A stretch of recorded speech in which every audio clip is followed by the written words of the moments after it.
Yep. I'm fine either way. Yep. So I'll call the meeting to order. This is a work session on the decarbonization, and we Brian and Natalie are coming through the door. Through the doors.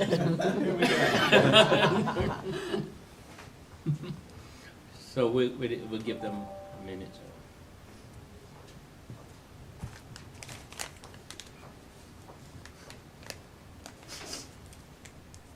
Drum roll, please.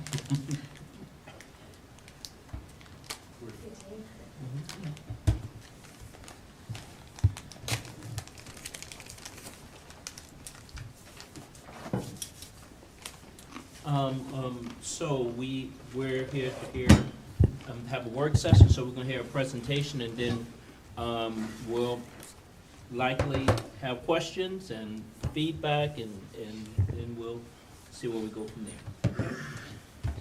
So, good evening, counselors and members of the public. I don't remember what I remember what I said. I just don't remember when I said it. But at some point earlier this year, I shared that we were going to make a change to the path forward with the decarbonization study. And the plan was that we were going to slow it down a bit, make sure that we were all on the same page, talking about the same things.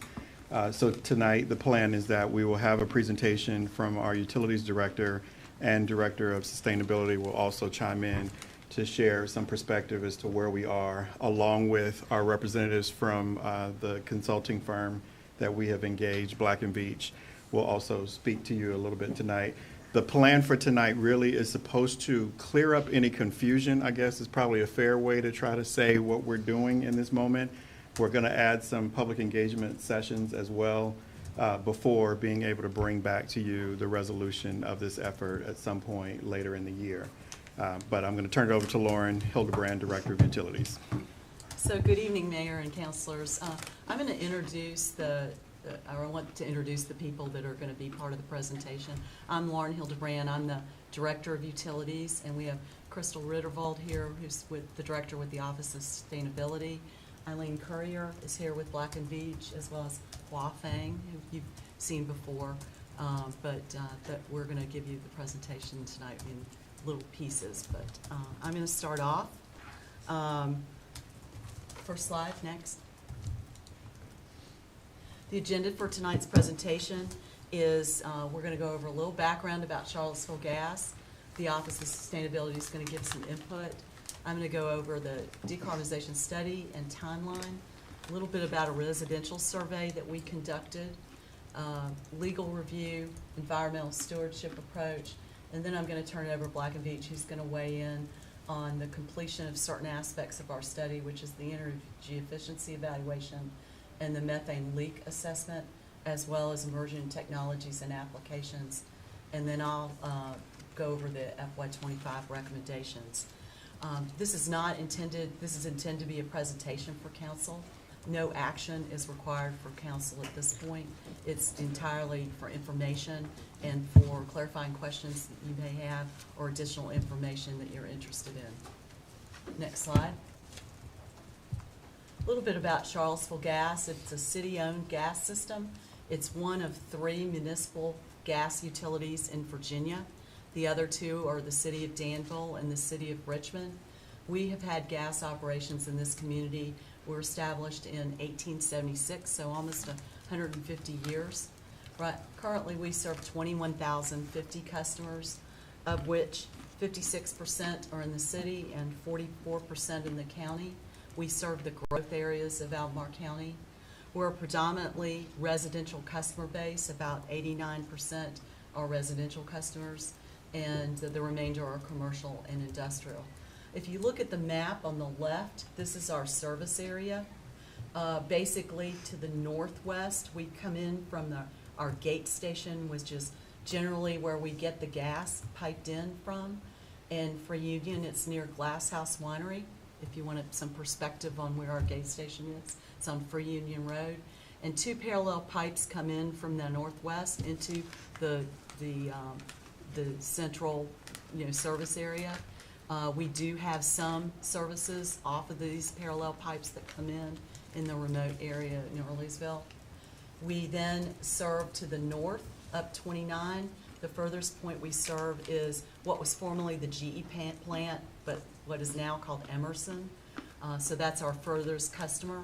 To the west, we serve Keswick Estates and the hotel out in Keswick. Or I'm sorry, to the east, we serve the Keswick, down by Pantops and out beyond is the Keswick area. To the south, the furthest point is Mosby Mountain Subdivision. And to the west along 250 is UVA's Northridge Hospital is what we serve. And along the way, we serve Farmington, Ednam, Boar's Head. There is no intention to grow our service area. We never have had any intent to grow beyond this. We're kind of confined to this area, and it kind of makes financial sense, but I thought I'd point that out. Next slide. And now I'd like to turn it over to the Office of Sustainability. Crystal's here to give her insight on and perspective on the climate world. Hi, good evening, everyone, and thanks for the opportunity to frame this study in a climate and sustainability context. I and several of the Office of Sustainability team have been engaged with this project since the beginning, and I wanted to emphasize at the start of this work session the complexity of the work. Our team members are here in the room, so if there are questions, I'm sure we've got additional capacity to answer them. So not only is it complex, but we are actually discovering it is fairly unique for a small municipally owned utility to be taking on this kind of a study. And I would say different than the transit study, there are not a lot of peer communities where we can take their experience and their approaches and directly apply them to what we're looking at here. Next slide, please.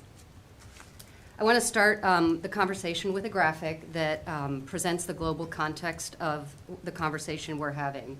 The blue line here shows the amount of carbon dioxide in the atmosphere, and the gray line is annual global carbon emissions, so all emissions from all countries all over the world each year. And you can see that there is naturally occurring carbon dioxide in the atmosphere, but as you can see, human activity, which is measured by carbon emissions, trends upwards around the 19th century and is influencing the atmospheric pollution level. So that's just the point of this graphic, is that with the industrial age and the increasing human activity based on the use of fossil fuels, you see a spike in the the atmospheric pollution levels. What the graph doesn't show is that in 2023, a high point of 424 parts per million, so off the graph in terms of atmospheric carbon dioxide, was reported. It's the highest point in the past 3 million years. And it doesn't show that the increase in the last 60 years is much faster, 100 times faster than at any other time in geologic record. So the bottom line is human activity is changing our planet in an unprecedented manner. Next slide, please. So I'm not going to read all these words, I just want them to be in your packet, but essentially we wanted to share a set of resources from both reputable national and international sources that essentially present the severe impact of human-caused warming, be that losses and damage to nature and people, the need for greenhouse gas reductions in all sectors, and the need for deep and rapid decarbonization, including an end to the burning of fossil fuels. Next slide, please. You've seen this slide before. This graphic shows where our community emissions come from. As we've shared before, 95% come from activities and sources that are from the community, and 5% are directly related to municipal activities. And you can also see the spread across the different sectors. So those come fairly evenly from energy use and activities in the residential, in the commercial, and in the transportation sector. And so today we're focusing on the residential and commercial sector, and specifically the use of natural gas, a fossil fuel, in our built environment. Next slide, please. For a little bit further local climate context, Charlottesville has made commitments related to climate for over a decade. We recently adopted science-based greenhouse gas reductions in 2019 those being a 45% reduction by 2030 and carbon neutrality by 2050. Albemarle County subsequently adopted the same goals, and another key community player, the University of Virginia, has an established goal to be fossil fuel-free by 2050. And these are all relevant because as the natural gas utility serves UVA and Albemarle County, their goals are relevant to keep in mind with this study as well. So just over a year ago, in early 2023, our first community climate action plan was completed and adopted as an amendment to the comprehensive plan. I want to remind us the comprehensive plan includes some directions specifically related to the gas utility to do the following: research and identify strategies for greenhouse gas emission reductions that are compatible with the city's adopted climate goals. It also directs to promote energy efficiency programs and continue to explore avenues to reduce natural gas consumption, meet carbon neutrality goals, and mitigate climate change. And those components in the comprehensive plan are really were the driver to initiating this decarbonization study. So the climate plan then builds on these, and it contemplates completing the decarbonization study, reviewing the carbon offset program, consideration of the utility to become fully carbon neutral throughout its service territory, and then to review various utility policies and incentives to align with climate commitments. Next slide, please. So on this slide, you're seeing gas usage data in a community context, and in particular, this pie chart is based on the 2021 greenhouse gas emissions inventory data for the city of Charlottesville limits, because we have confidence and have access to the data that that's based on. So as we break out the emissions, we see that 25% are related to the use of natural gas as a fuel source. When we consider decarbonization across sectors, I want to remind us that there are some policy drivers that influence the two largest segments of the pie. So in the emissions from the use of electricity as a fuel source are anticipated to reduce over time as the electricity supply is mandated to become zero carbon under the Virginia Clean Economy Act of 2020. And this will include significant integration of clean energy generation across the grid. Emissions in the transportation sector, fueled predominantly by gasoline and diesel, are also projected to be reduced through the Advanced Clean Cars Rule 2 rule. This rule actually became legally effective a few weeks ago, and it requires auto manufacturers to ensure that every new light-duty car sold in the Commonwealth is a zero-emission vehicle by 2035.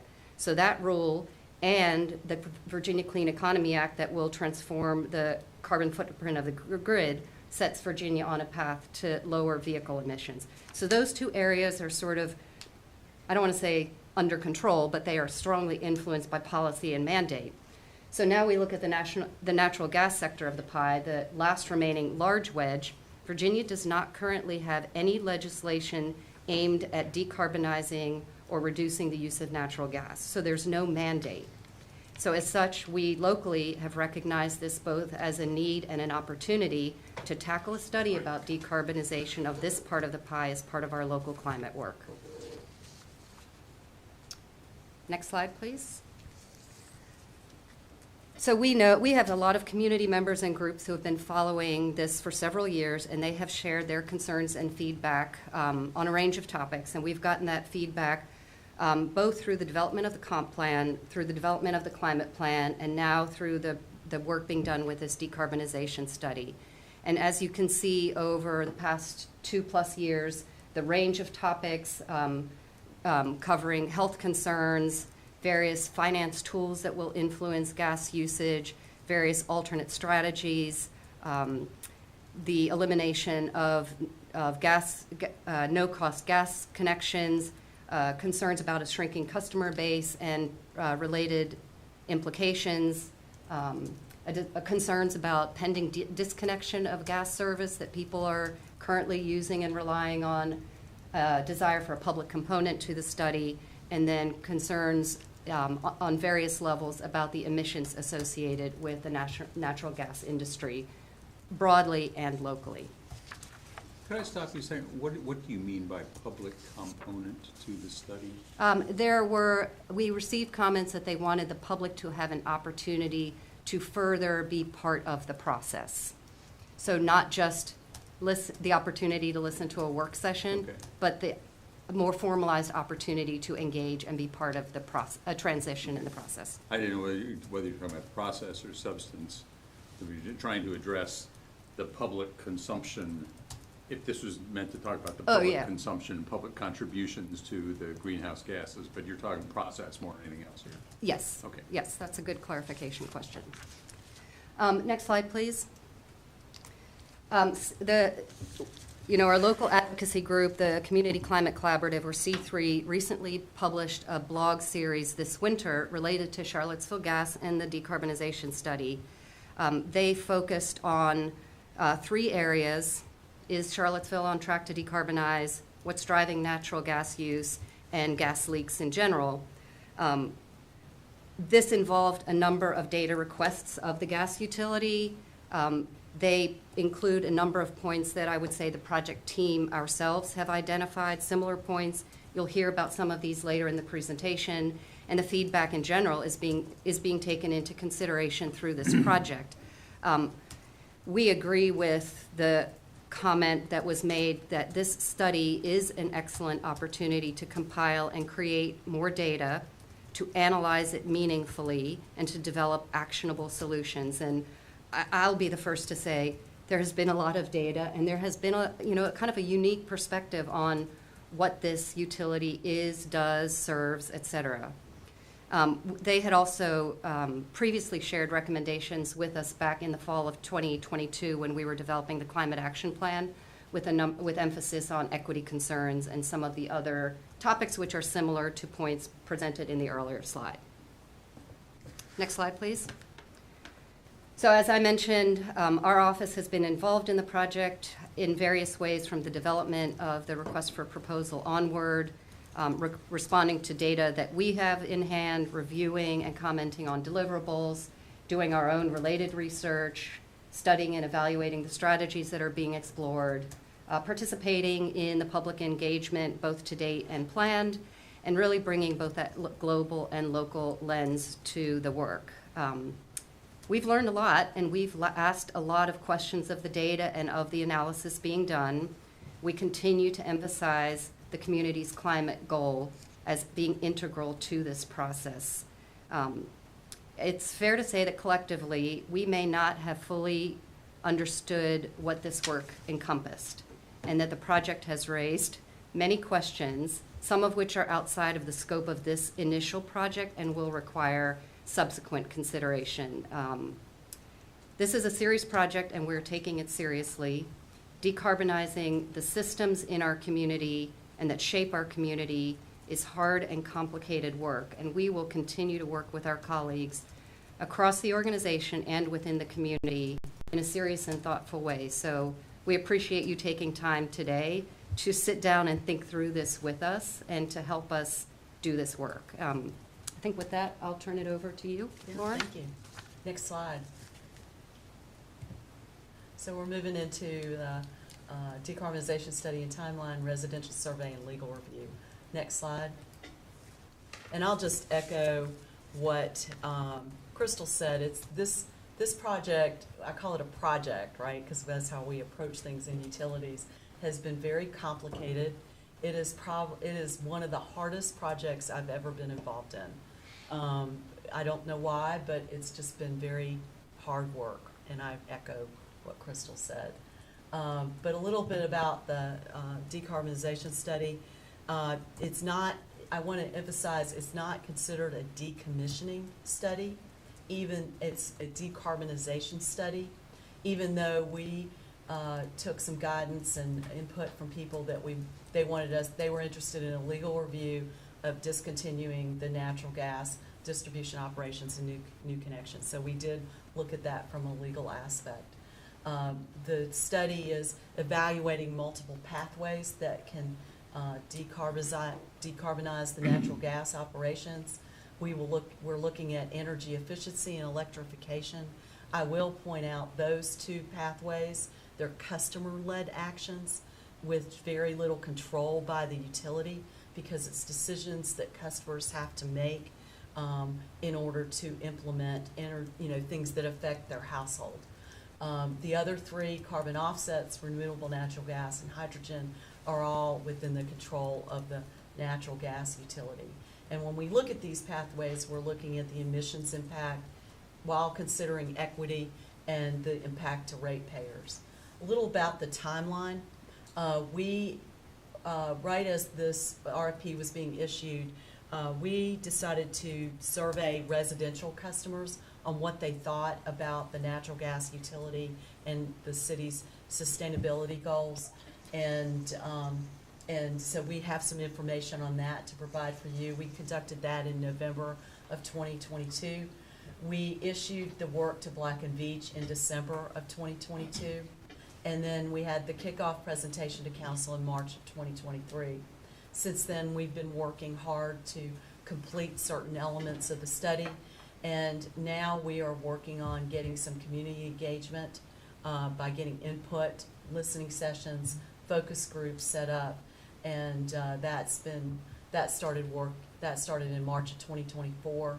We anticipate Black and Veatch will be delivering their final report in the fall of 2024. Next slide. So, before you go, Yeah. the first, survey, was that like one you put in with the build and they sent back, or what was? No, that's a little different, so I'll go over that in Okay. detail. What was that survey like? That's a survey we actually coordinated with the UVA Center for Survey Research. So they randomly called? Yeah, well, not oh. randomly, they have, I'll go, it's Okay. on the slide in about, Yes. I don't know, 3 or 4. So you'll Okay. hear a lot of detail about it. Thank you.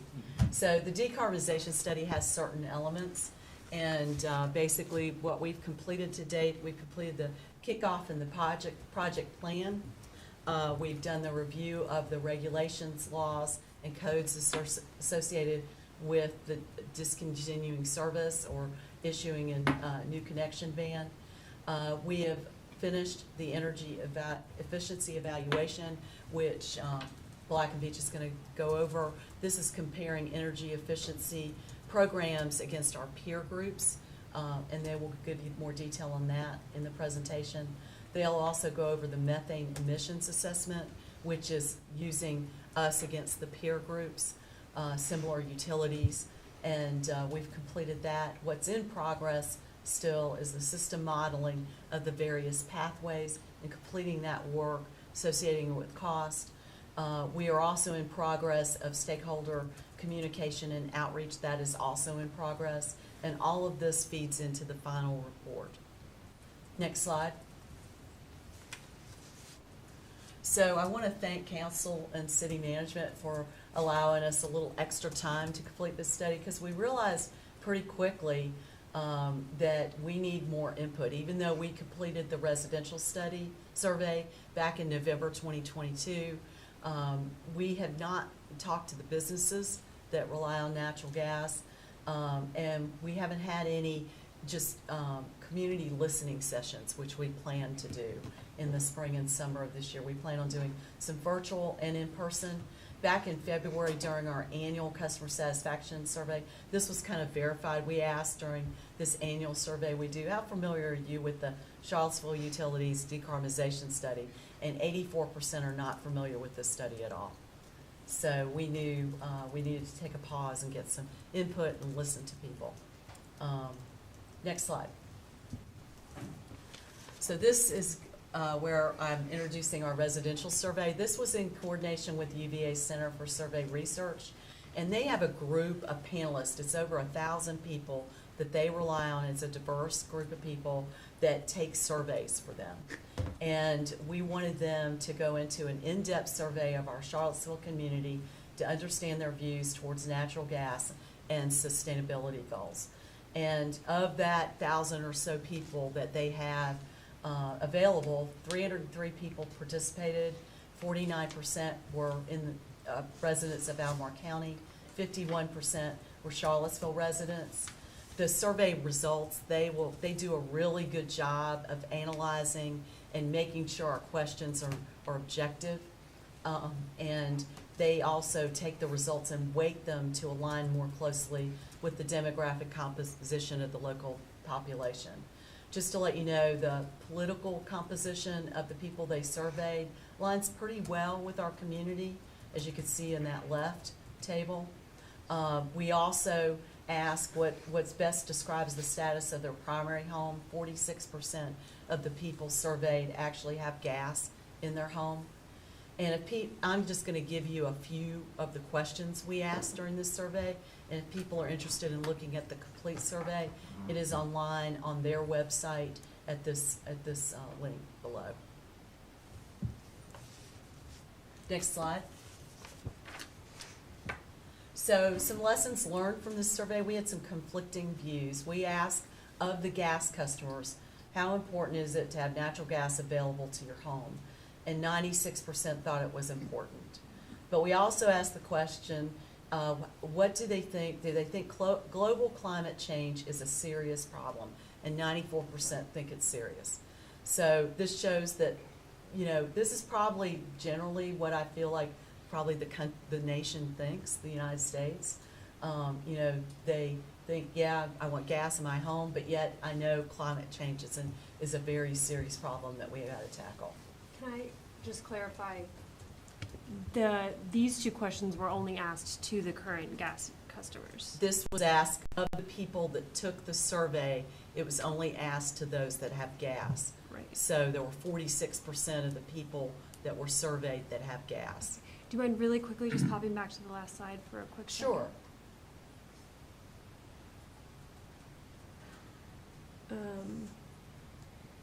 So the total number of respondents on the left is different than the total number of respondents on the right? So some people choose not to answer all the questions. Gotcha, I okay. think that's it. Okay, thanks. Yeah.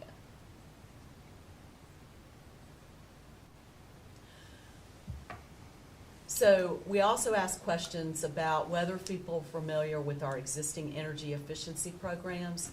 And if you look at the attic insulation rebate program, which is a fairly new program, and this was asked of gas and non-gas customers, generally people are not familiar with our attic insulation program. People also are, interestingly, I thought this was interesting because we've been doing this program since 2001, that they're also not familiar with our thermostat rebate program. And we also asked people if they're familiar with our free home weatherization program that we do for income qualified people. And, people were a little more familiar, but generally not. 49% said they're not familiar. So this shows that we have a low awareness of our current energy efficiency programs. We've got some work to do, even though we do regularly put this in our utility e-newsletter. It's on our website. We do council updates on this when we give it to council, not all the time, but when we do council updates. But we try to get the word out of this. And we also do targeted postcards on these topics, but obviously we need to do more work. Next slide. We also ask about what people thought about our existing carbon offset program. And here we defined what it is in detail.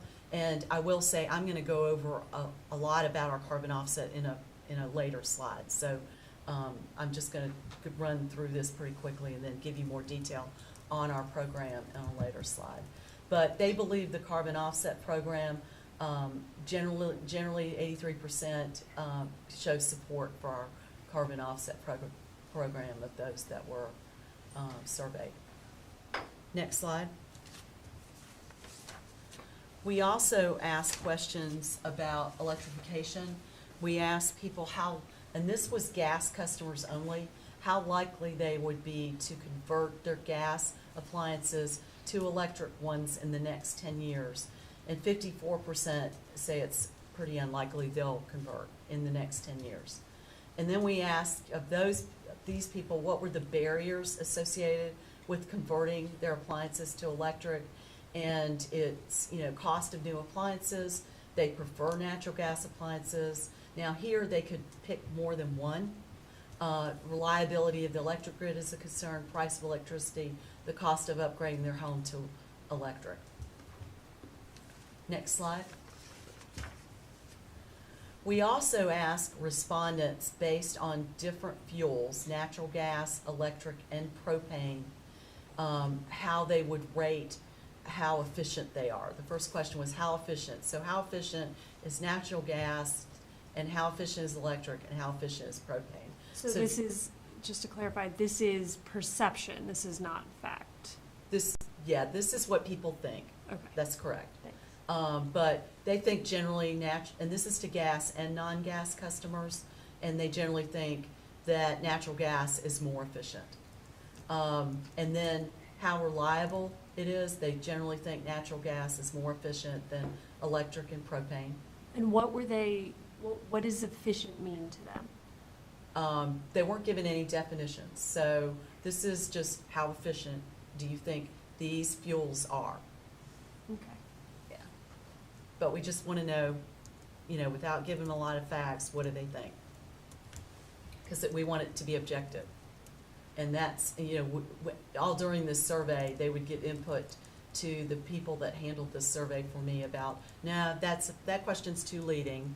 It needs to be objective. Yeah. It's got to be just get what they think. So, and then to the right is how reliable it is, the different fuel sources. Next slide. This one we asked people how cost effective they think the three fuel sources is. They think natural gas is more cost effective than electric and propane. The next one on the right is a little more, I don't know, it's a little more surprising. How would you rate the impact to the environment of natural gas, electric, and propane? So the blues are friendly to the environment, the reds are harmful. And, what was interesting on this slide is, they think electric is more friendly to the environment, but not by much over natural gas, which we thought was kind of interesting. But I don't know, my takeaway with this is that some of the electric utilities may have some work to do for awareness and to continue to do their good work. Next slide. So we took a look at the legal review of decommissioning the natural gas operation. And in the city charter, it addresses all three utilities. They're all in the same area. They address water, sewer, and natural gas. And it's really intended to protect the customer because it requires if you want to sell or transfer the service, it doesn't say it remains unsaid about just stopping it. But if you want to sell or transfer the service to someone else, you have to have a supermajority vote to have a public referendum to put it out to the voters to decide if you want to sell or transfer the service. But more recently, at the state level, in 2022, there was it originated as an energy choice bill, and it passed the House, and then it was not going to pass the Senate. It was an energy choice bill. And so a Democrat from Henrico County saw that it wasn't going to pass the Senate, and he wanted to put some amendments to it. And, you got to remember, Henrico County is where the city of Richmond's natural gas utility is located because they serve Henrico County. And so they conferenced they put it in conference to issue some amendments. It was bipartisan. It was Democrats involved as well as Republicans. And what came out was a natural gas customer protection bill. And basically this bill says that if a municipality wants to sell their natural gas utility, they have to try to negotiate for 2 years with another utility, an investor-owned utility, to operate for them and maintain it. Now, you've got to keep in mind the Charlottesville sits per the SEC mapping. The State Corporation Commission has a map of where the service areas are for investor-owned utilities like Washington Gas and Columbia Gas and Virginia Power and Light. And we sit in Columbia Gas's service area. Even though you're allowed to have a municipal gas utility, we are in Columbia Gas's service area as defined by the State Corporation Commission. And you could tell that because there's little pockets of natural gas service by Columbia Gas in Scottsville and Crozet and Orange, Stanton also, and I think in Waynesboro. So they said in this bill, you have 2 years to try to negotiate. So obviously, Columbia Gas kind of has a monopoly on the service area here. And, but in the 3rd year, if you can't reach terms with another utility to take it over, you will auction it off to the highest bidder. So that tells me that if Columbia is going to be the only bidder, it kind of puts Charlottesville at a disadvantage. Could potentially be the only bidder, it would be likely. They could possibly get it for a minimal price if we chose to go down that route. So it's not ideal situation, but that's what this law states. But isn't that just if we want to sell? Yes. If we want to just stop doing it? Well, is there any legal prohibition on us just stopping doing it? So we're in a Dillon rule state, and there's nothing that provides us the authority to do that, right? This is the closest law to doing anything with the gas utility that's at the state level. I mean, I'm not trying to make this a legal discussion right now, but it seemed to me that if we are authorized to do something but not required to do something, we are also authorized to stop doing something. Of course, I'm an engineer trying to Yeah. do the legal review, right? But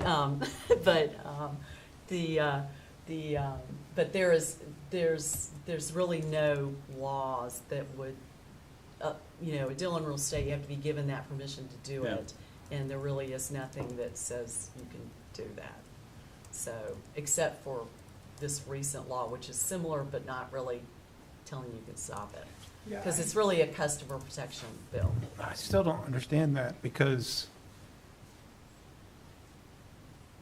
do we have some state mandate to keep our own utility going? Is that mandated in law somewhere? I mean, these are intended to protect the customer. No, I right? appreciate that, but is Without there just anything? somebody at council's level making a decision just to stop suddenly, and then everybody put in a bad position to No, I appreciate that. to My look at question though another fuel is, source. a question is, and Jay, maybe you can help me here. Was there a state license or something granted when our first system went into place, and ipso facto, we can't stop providing this, which seems to me like something that we have a choice over. I mean, we're funding the benefits, the people that are on the retirement commission. So there are, This is a business line for us. there are, with respect to the state law that is referenced there, it states that no municipal corporation, being a city, that provides natural gas shall discontinue such service to any residential, commercial, or industrial customer unless there's a 3-year notice provision, and for a following 2 years to have a sale, or 3, if that sale is not consummated, to have an auction, as Ms. Hildebrand stated. So, the city is not under any obligation to continue if it wishes to go in a different path. I'd also point out Section 28, the sale of public utilities. You have the slide up there that does require a referendum, but in terms of the city being somehow forced to maintain the service, I would say the answer to that question is no. Now, I haven't had a chance to chat with outside counsel who provided this analysis, but I will do so following this meeting and report back. But that is what the statute says. I pulled it up as this discussion was going. Thank you. But what I understand is that if we don't, we have to allow someone else to do it. And so if we don't do it, then it sounds like Columbia could come and get it for $5 or whatever, you know, if no one else has bid on it, but. Sorry, Jay, do you have a microphone? Oh, Jay, The answer is. Jay, can you, they want you to have a microphone, I'm sorry.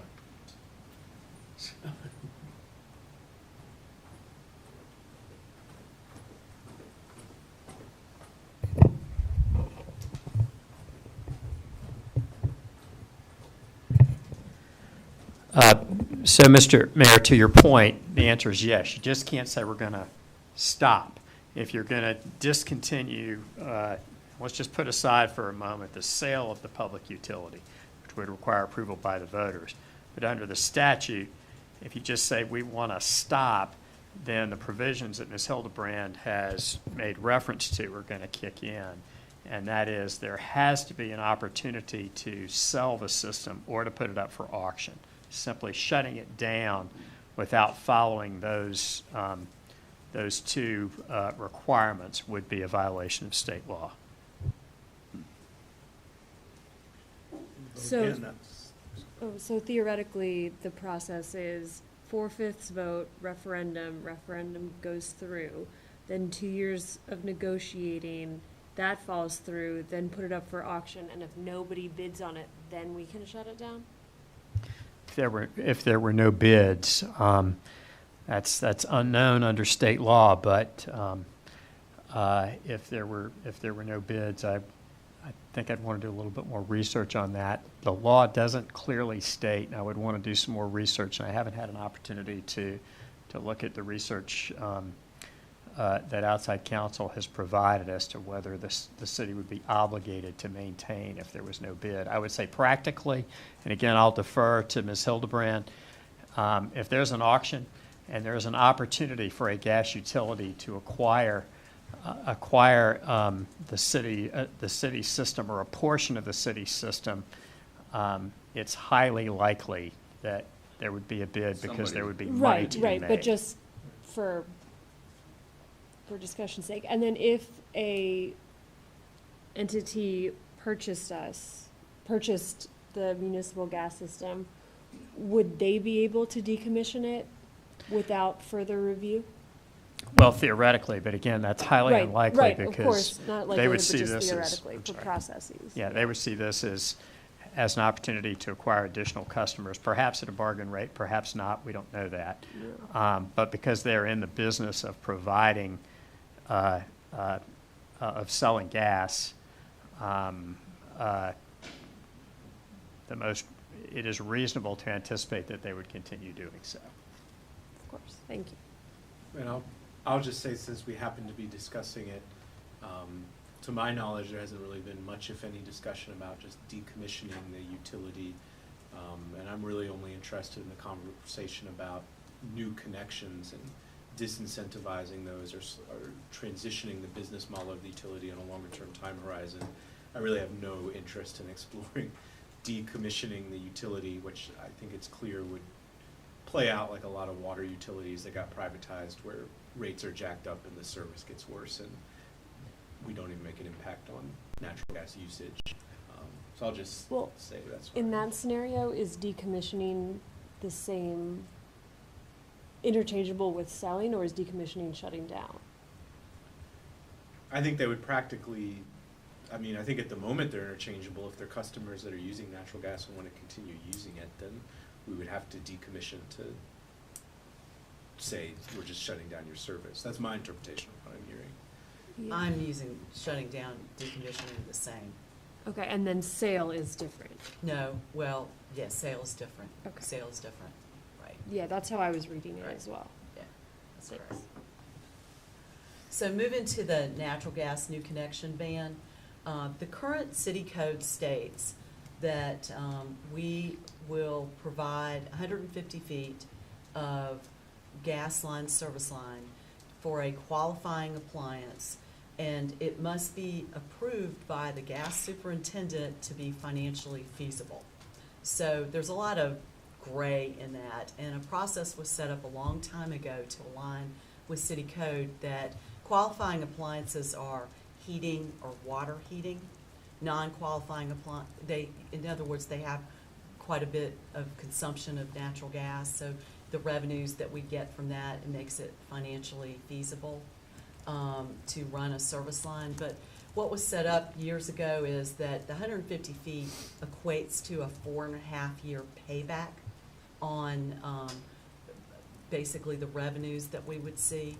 And so what we do when we get a new request in, we look at what their qualifying appliances are, what their load will be, what we call load, and we translate that to revenue. And if the payback we see is 4.5 years, then we will install the service line. But we get a lot of requests for generators or fireplaces, more generators lately, and that want to use natural gas. And that is not a qualifying appliance. It would never meet that 4.5-year payback. And if somebody requests a generator, then they pay the full cost of running the install of that line. And that's how we apply the city code. So it's, some people have said it's kind of a subsidy, but, we are looking to make sure we're getting, it makes financial sense for us to run a request for new installation without them paying. In some cases it does, in some cases it does not. It just depends on their load of the gas appliances that they're installing. But to go on to looking at, if you want to look at a new connection ban, we're in a Dillon rule state, which is where the powers have to be expressly granted to localities by the state. The state code is unsaid on this, in other words, they don't expressly say you can issue a new connection ban, so, it might be difficult. There is no city in Virginia that's implemented a new connection ban to date. New connection bans have been challenged in other states. For example, Berkeley County was challenged by the local restaurant group, and it got heard before the Circuit Court of Appeals, and it was ruled unlawful. And Berkeley, of course, can appeal, but they would have to appeal to the Supreme Court at this point. In recent months, New York has issued bans, and they are being challenged by the propane and plumbing associations, which is interesting to me for some reason. And of course, that's still got to play out in the Circuit Court of Appeals. If you want to issue a new connection ban, it requires a changing of city code. But we have seen a natural decline in requests for new connections, pretty dramatic over the last 5 years. Next slide. And sorry, is that decline for just Charlottesville customers or the Charlottesville and Albemarle customers combined? Both. I'm giving you more detail here. Kind of want to segue into this. So this is data from 2018, and it is a 62% decline from 2018 to 2023. Last year we saw 147 requests for new requests, and you could see over time we kind of put this where we kind of stopped marketing natural gas back in 2018. Before then, we would target people that had natural gas on their streets, and they may have oil that fuels their household. There's not so much in the city limits, but in Albemarle County, they've got certain subdivisions that have predominantly oil-fueled households. And so we were targeting some of those where they can convert. Those are easy conversions from oil to natural gas, and they can save a lot of money, frankly. They also get a little bit of an extra benefit in that it's reduced emissions from converting to oil and to natural gas. But we stopped marketing our marketing natural gas back in 2018, and you can see the dramatic decline that's automatically happening. Back in just last year, we only had 147 new requests.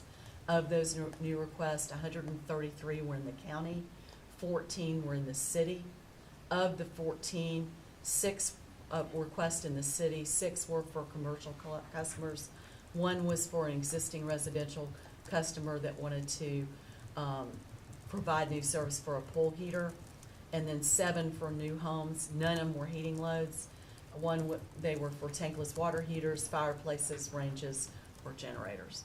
So that kind of gives you, over time, we've seen this natural progression of decline in new requests.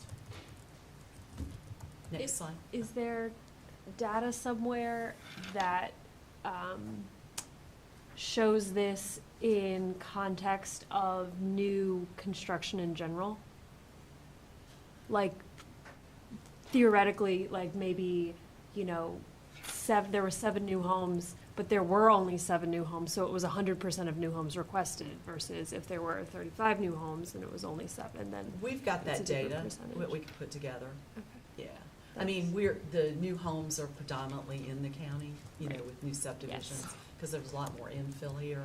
And typically with infill in the city, you know, you may see some, you know, large buildings going up, and that's not those typically do not use natural gas. Yeah.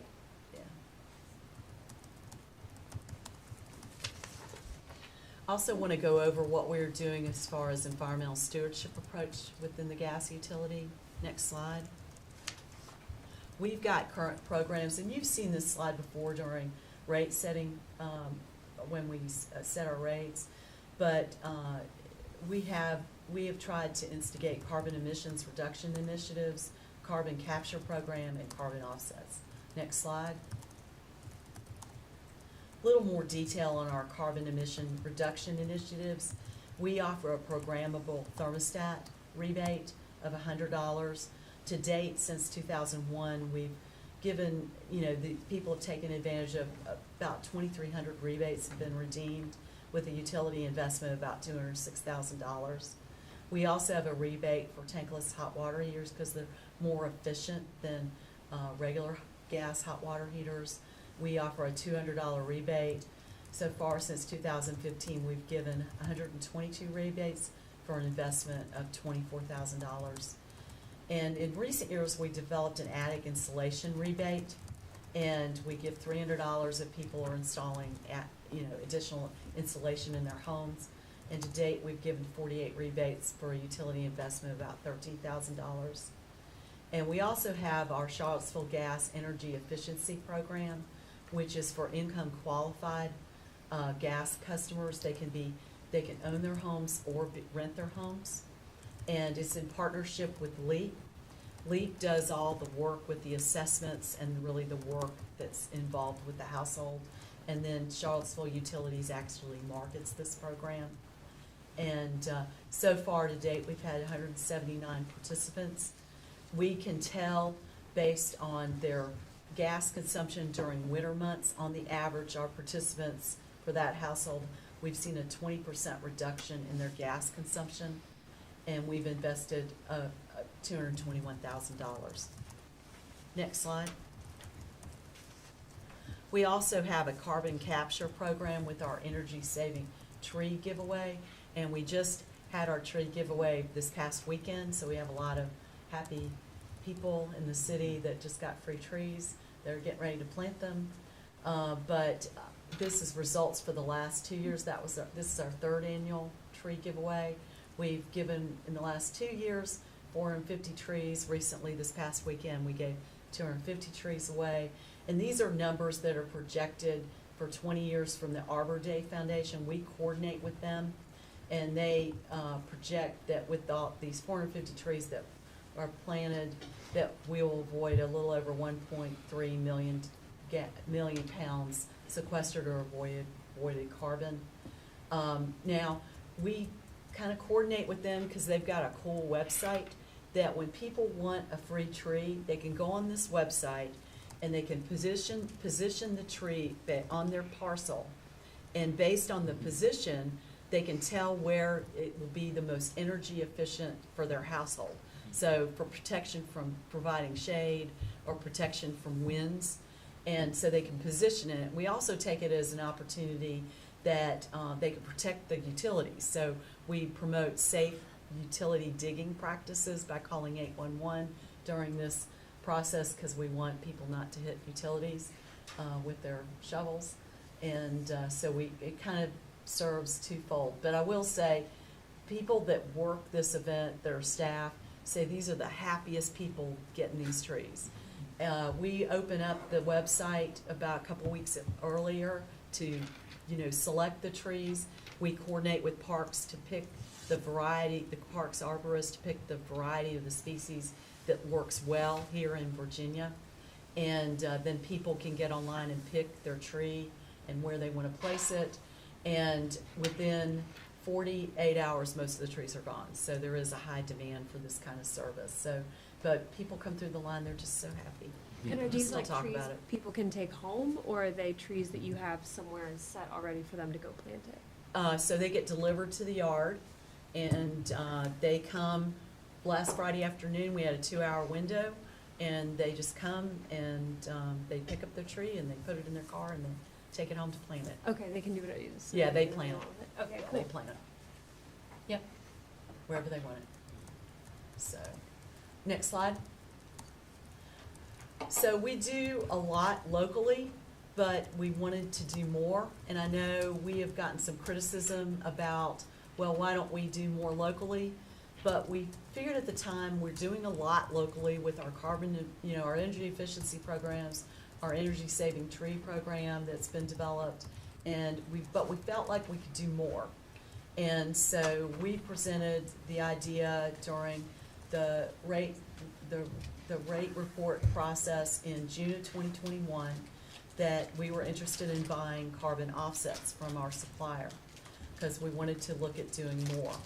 And what carbon offsets are, they're a reduction of our greenhouse gas emissions by investing in projects elsewhere. So they can be anywhere in the world, they can be in the United States, but it's investing in projects elsewhere. So council approved that we should move forward with this. We have a 5-year contract that we executed in November of 2021. And what we offset, we buy enough offsets to offset the equivalent of 25% of our gas system's emissions at this point. There's a lot of information out there about good offsets and bad offsets. I think, based on our research, our offsets are good offsets because they meet all this criteria and and that's been verified. So what you have to do to have a good offset is to meet these 4 criteria of real, additional, verifiable, and permanent.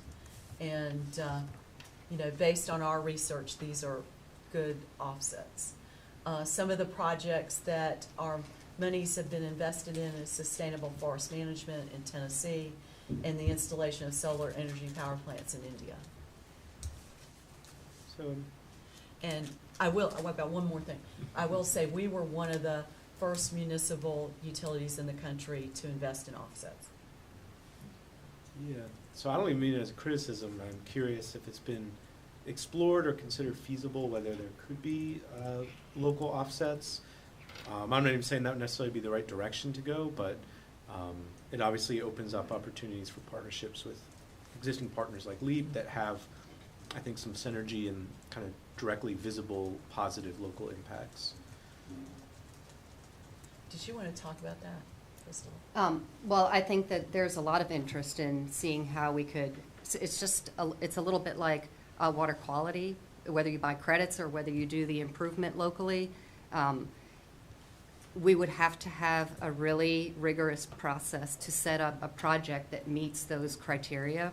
But I think it's part of what needs to be explored over time. In the meanwhile, this is a assured reduction in global emissions related to the gas utility. So in 2021, it presented a much more tangible, reliable, defensible option than a project locally that was available to implement in 2021. But I think there's a recognition that what we could do locally has value for other reasons. Sure. Thank you. Yeah, and I think we've also got the challenge of, is there something available locally, right? So we would have to flush that out. Yeah. Next slide. And now I turn it over to Eileen, who's going to go over the energy efficiency evaluation and the methane leak assessment. Hi there, everyone. Good evening. Thank you for having Black and Veatch here today. I'm going to spend some time talking about two tasks related with the decarbonization study that impact the outcome of that study as far as the recommendations that we will make. And that includes the existing energy efficiency programs and benchmarking those programs against its peers, as well as a methane leak assessment of the actual makeup of the pipeline of the City of Charlottesville system. Next slide, please. So what you are seeing here is you are seeing a list of 21 non-investor owned utilities. As I speak about these peers throughout the presentation, I'm probably going to use the phrase municipal utilities purely as a shorthand, only because non-investor owned is quite a long phrase, and I'm trying to shorten things up for us here.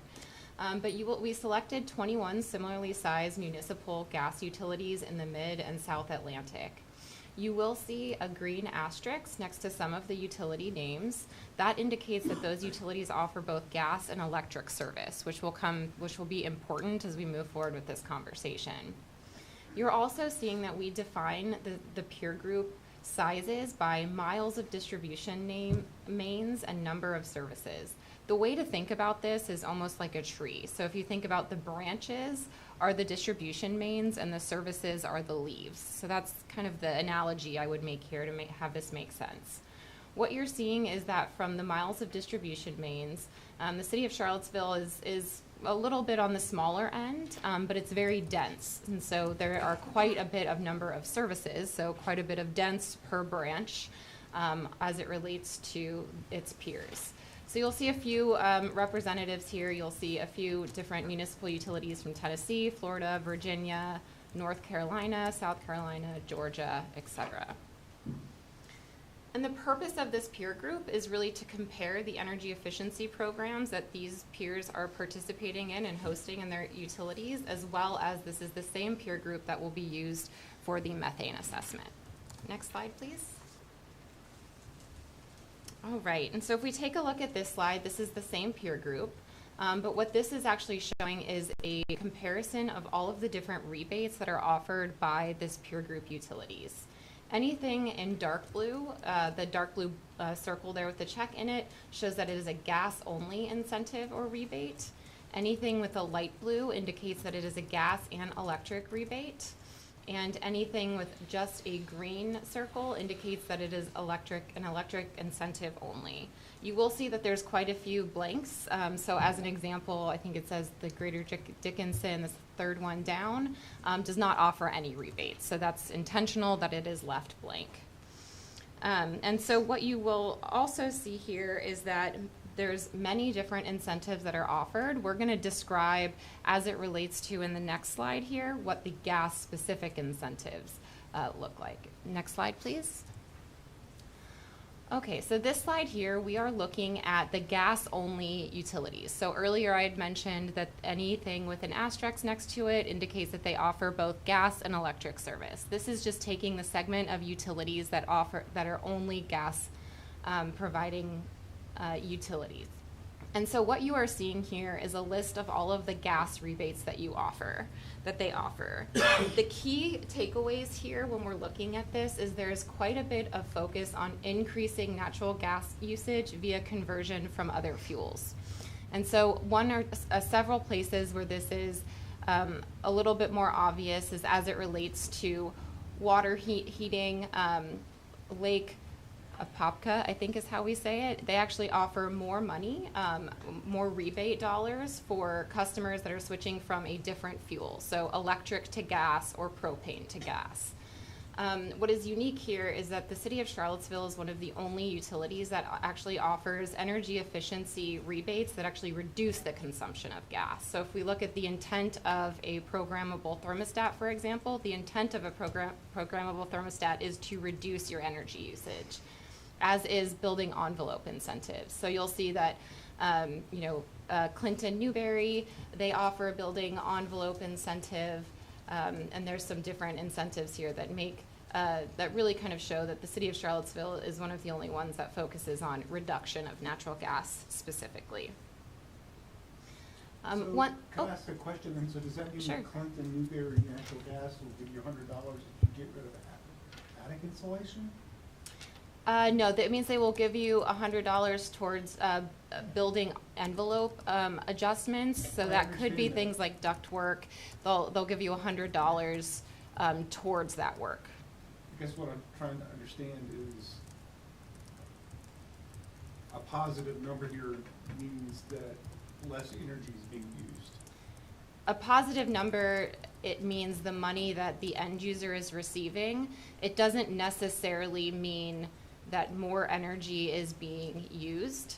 Because if you. I guess my point is, I appreciate all that. My point is $100 for building envelope investment in Clinton Newberry.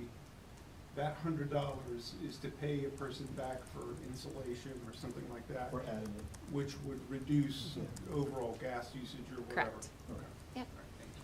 Yeah. And so there are rebates for new gas appliances, and those are beneficial. So if you're in a situation where an end user is converting from an old natural gas appliance, those are inherently far less efficient than new gas appliances. So those inherently reduce natural gas usage. Further, if there's a situation where a customer is switching from another fuel such as oil or propane, also beneficial to the environment given that natural gas has a lower GHG emissions impact. And so those are things to take into consideration as you look at the fuel switching incentives as well. Next slide, please. So we wanted to pull out a comparison specifically between the three municipal utilities here locally. So Charlottesville, Danville, and Richmond. Richmond publicly is not promoting any energy efficiency programs associated with its natural gas utility. You will see that Danville offers a wide range of gas and electric rebates. They are a dual fuel utility, so they have incentive to switch their customers from either gas to electric. That's staying in their business, that's keeping the money in their business, there's incentive to do so. That is not a practice that Charlottesville has, being only a gas utility. Couple other things to point out as it relates to this is that Charlottesville's program on income qualified assistance program is a leader among these three utilities, despite the city of Richmond being a much larger city and utility. And so you will see that the city of Charlottesville Gas Energy Efficiency Program offers free home energy efficiency improvements in partnership with LEAP, and also offers a local gas assistance program. Danville includes heating and cooling assistance funded by the city and donations from partnerships from local United Way. And Richmond does have a program, it's just a little bit of a smaller scope, with heating assistance up to $500 in partnership with local agencies. Next slide, please. A few important things to keep in mind as we talk about energy efficiency in relation to decarbonization. On the left, you'll see there's three major takeaways here. And so the first is that there are no or unknown decarbonization targets among many of the peers that we evaluated in this assessment. So there's no public announcement of decarbonization initiatives that we were able to find differentiating the city of Charlottesville Gas, as you all know.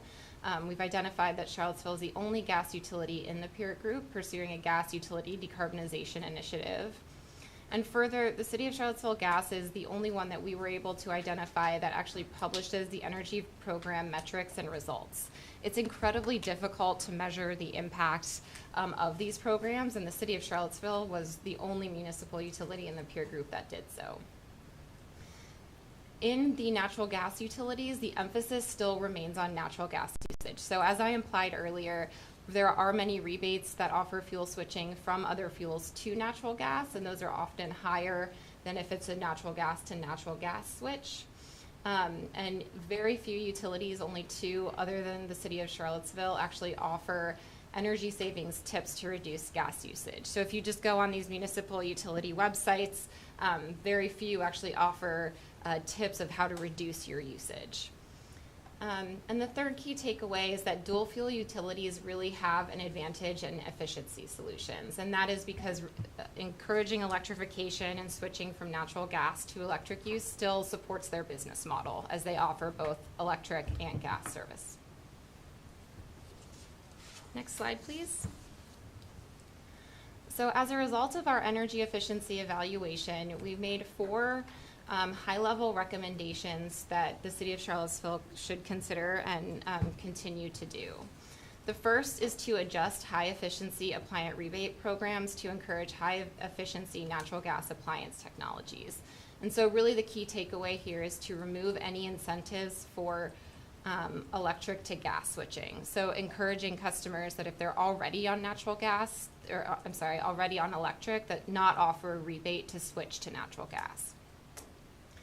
The second would be to offer more tailored incentives to target customer segments and expand eligibility of these existing programs.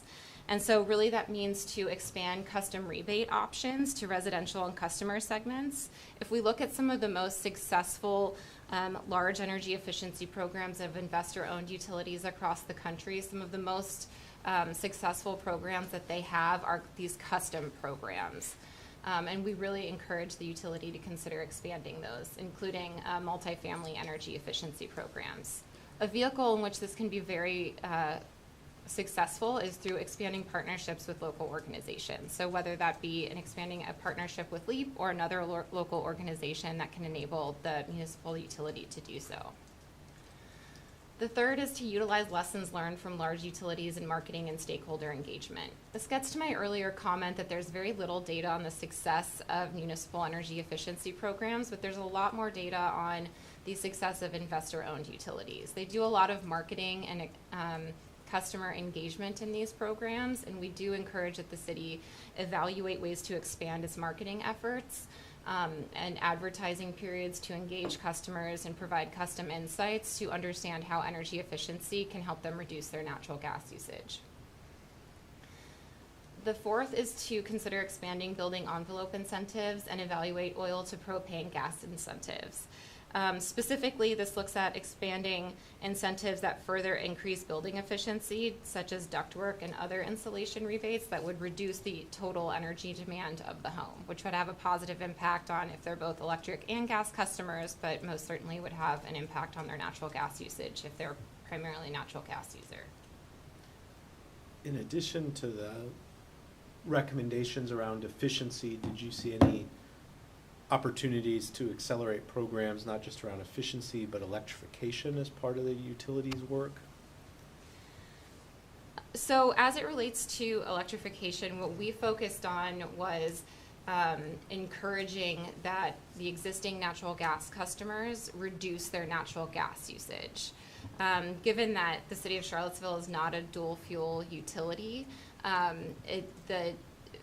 there's little work that the city of Charlottesville can do to encourage their customers to switch to encourage electrification. And that was the comment we were getting at, is there's advantage to the utilities in which they offer dual fuels. Yeah, and if I might interject, I think one of the takeaways is it may not be the job of Charlottesville Gas to promote electrification, but it certainly is the job of the climate program, of some of the community partners, of the electricity provider to promote that. So these are recommendations to the gas utility. It doesn't mean that electrification isn't something we shouldn't be promoting.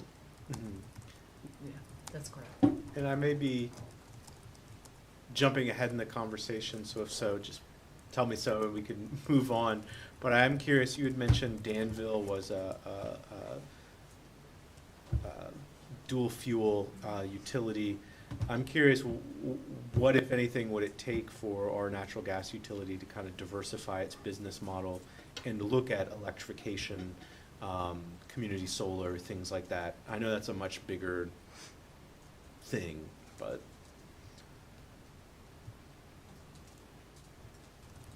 Well, Danville, they provide electricity to customers as well as, so it's an easy thing for them to do because they're natural gas and electric. Here it might be a little difficult because Dominion kind of provides electricity. We have little pockets in Albemarle County. The Dominion for our service area provides all the electricity. Yeah, I guess. Is your question how do we break the Dominion monopoly? No, I mean, that would be wonderful, but I understand that's not going to happen. That's outside of the scope of this. Yeah, right.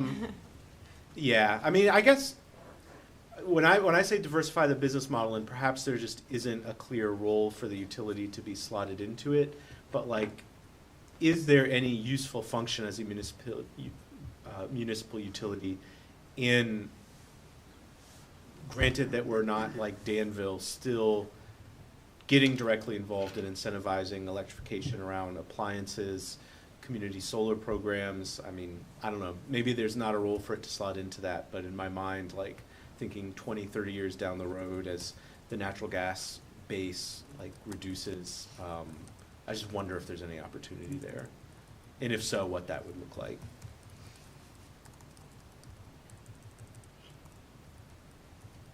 Well, I think those are the questions we're hoping this work session kind of brings out, so that they may not be resolved in the study, but if there's interest in some kind of evolution of the business, that's information for the gas utility to take going forward, right?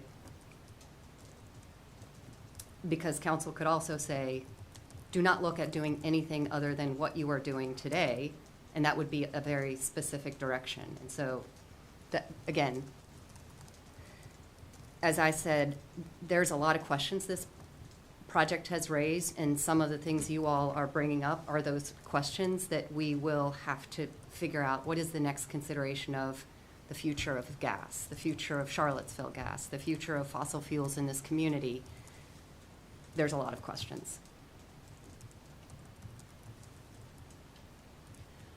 Well, I'm not going to talk about anything as exciting as breaking the monopoly of Dominion, but we are going to transition to talk about methane. So next slide, please. So before we describe what's on the slide here, I want to take a second to bring up why we're actually doing a methane assessment. And so the purpose of this part of the scope was to evaluate methane released into the atmosphere from leaks and pipeline distribution main and distribution services makeup based on materials. Methane is a really important greenhouse gas because the global warming potential is 80 times that of carbon dioxide. So what that means is that for every 1 ton of methane, there are 82.5 tons of carbon dioxide. So we want to talk about methane, basically. So if we go back to my earlier analogies of distribution mains and services, we're going to talk about mains, which is the branches of the trees. And what you're seeing here on this graphic is on the bottom, you are seeing this is represented in miles. And so you'll see 0 to 1,000 miles, and that is the miles of mains. And so what you're seeing here is that anything in orange is plastic, which this is the industry best practices for distribution mains. This has the least corrosion effects and the least leakages associated with it. Anything in blue is cathodically protected steel. Moving forward, I'm just going to refer to that as steel because, again, it's a mouthful.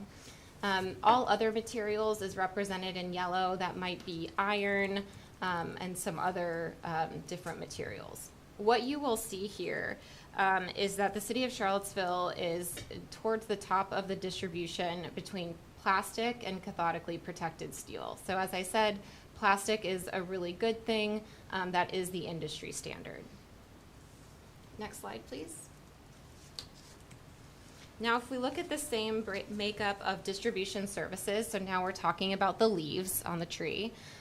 Here we are looking at about 99% of these Charlottesville services is plastic, with about a little bit left here of the cathodically protected steel. You will also see that still representing that any utility here with an asterisk is an electric and gas utility. This is the same group of utilities that you previously saw. And so really this is to set the stage for the materials that make up the distribution mains and distribution services of the City of Charlottesville gas utility. Next slide, please. This slide is doing a comparison between the Virginia municipal utilities, so the same group, Charlottesville, City of Danville, and Richmond. What you will see is that the City of Richmond has a far larger utility, so significantly more distribution mains, significantly more distribution services, and about average in between the services per mile of mains between the city of Charlottesville and Richmond. The key takeaway here is that Richmond has 6 times the mileage of distribution mains and 5 times the mileage of services as Charlottesville. But if you look at the main leaks that we observed are 10 times that of the city of Charlottesville, and service line leaks are 4 times that of the city of Charlottesville. And you're able to see the representation of the services and mains on the left and right-hand graphic there that you're seeing on your screen. So again, plastic is represented in blue, steel is represented in orange, and other materials are represented in green. Can I ask a question about this? Sure. So you've given us the comparison between Charlottesville and Richmond for amount of leaks, but what's the actual number of leaks? Are we super leaky, or are we not that leaky, or like what's? We're getting to the Okay. leaky. Yep. So next slide, please. And here we go. So we took a look at the leaks per 1,000 services, which is the graphic on the left, and this is from the last 5 years. So the city of Charlottesville is the blue line, and the peer group is the orange line. And so what you are seeing is that the city of Charlottesville is below average as it relates to the leaks per 1,000 services. On the right, you're seeing leaks related to excavation damages per 1,000 tickets. And so again, the city of Charlottesville is outperforming its peer group in the number of leaks. This is really a testament to the procedures in place by the city of Charlottesville, very fast responsiveness. Also has to do with the industry standard of just having the best materials for most of the pipeline that the pipeline is currently made up of. And we had about 20,000 services, you said? We have about, That was on the last slide. yeah, let's see, if we go back, that'll help me remember. Yep, 20,000 services and 339 mains. Thanks. And I think it's also, there's a really rigorous customer education and contractor education program that influences some of the numbers.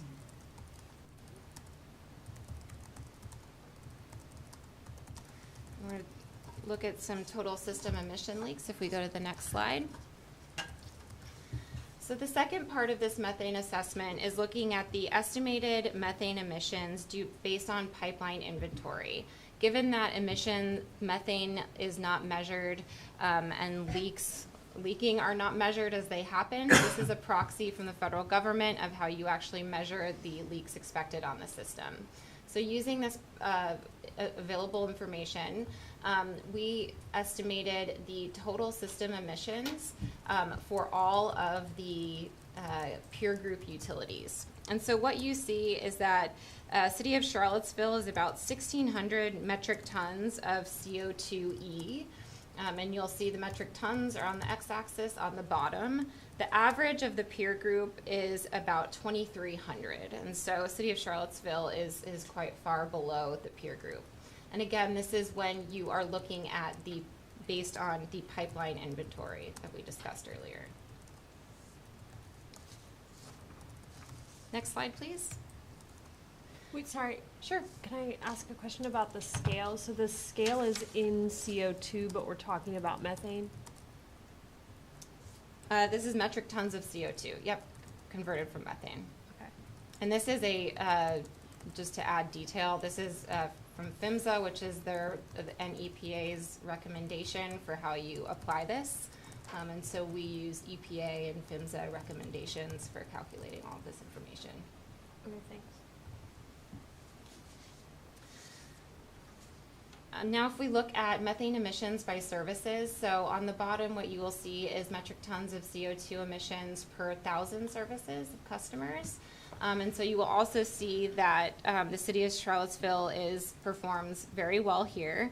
So 7.6 metric tons of CO2 compared to the average, which is almost twice that of 14.2. And we actually expect this number to decrease with the replacement of the remaining mile of cast iron on the system, which is planned for 2025. And that is something that the City of Charlottesville municipal utility is currently underway. As stated earlier, this has really contributed to the materials of the pipeline, the responsiveness of the utility, and the processes and places for educating and responding to any leaks that occur on the system. Next slide, please. So while compared to its peer group, the city of Charlottesville is performing very well in its methane assessment. There are recommendations that can be made for the city to continue doing, as well as new things for the city to consider. And so the first is that we encourage the city to complete leak surveys of the residential gas system every 3 years, which they're already doing, which is more frequent than the required PHMSA 5-year interval. So this is the regulation encouraged by PHMSA, that is every 5 years. The city is already doing this at a schedule more aggressive than that. The second is to install excess flow valves on service lines, which shut down when a service line is severed during excavation damage. Again, the city is already doing this. It is showing that it is working, and so we encourage them to continue this practice. The third is to develop and implement preemptive pipeline and equipment maintenance or repair. Again, the city is always doing this. We encourage them to expand and continue doing this. The last two are continue investing in the public awareness program to prevent third-party excavation damage leaks, which is especially important in plastic systems. So while plastics prevent corrosion of the pipeline, they are more prone to excavation damage leaks. And what that actually means is when folks are going out there like digging, not realizing that there's potentially a pipeline. So increasing public awareness and doing everything they can to make it easy for the public to be very aware of how to avoid these types of damages. I mean, all this is part of Miss Utility, isn't this like with water and things like that? You see a lot more of it now that it's springtime and, you know, it's people outside. Outside digging, planting those trees. That's Yep. a good public service announcement, I think. I'm glad to hear that we're already doing the recommendations. That's great. And the third is to continue to emphasize the existing training and operator qualification program to really enhance the responsiveness and processes that are already in place by the city. The city's doing a good job. Encourage them to continue these programs and to expand upon them. Next slide, please. All right, so I would like to hand this off to my colleague, Hua.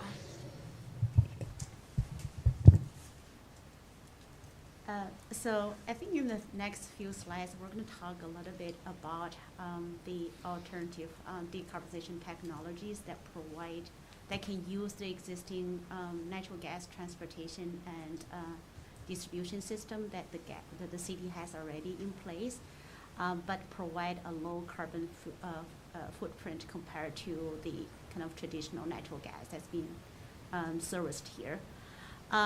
Next slide, please. So we're going to, we have seen this before. I think we mentioned this in the previous briefings. We talk about the lower carbon alternatives to traditional natural gas, include renewable natural gas and hydrogen. So this time we're going to be talking a little bit about where we were trying to set up scenarios for modeling the future and how each of those alternatives can be incorporated into the City of Charlottesville's decarbonization plan. I think we want to really kind of provide you with a little bit background in terms of the information we have learned since last time we have talked about this, as well as how that's going to be relevant in the city to incorporate in the decarbonization footprint. Next slide, please. So renewable natural gas that we talk about is that it has the same chemical composition and characteristics as the traditional natural gas, but were produced from organic waste that really exists in the environment right now. So that include landfill and animal waste from farms and wastewater treatment facilities, as well as other food waste or other organic matter. And I think depending on what source of the waste you use to produce the renewable natural gas, the carbon intensity of that source of natural gas is different, and the cost of producing that gas is also different.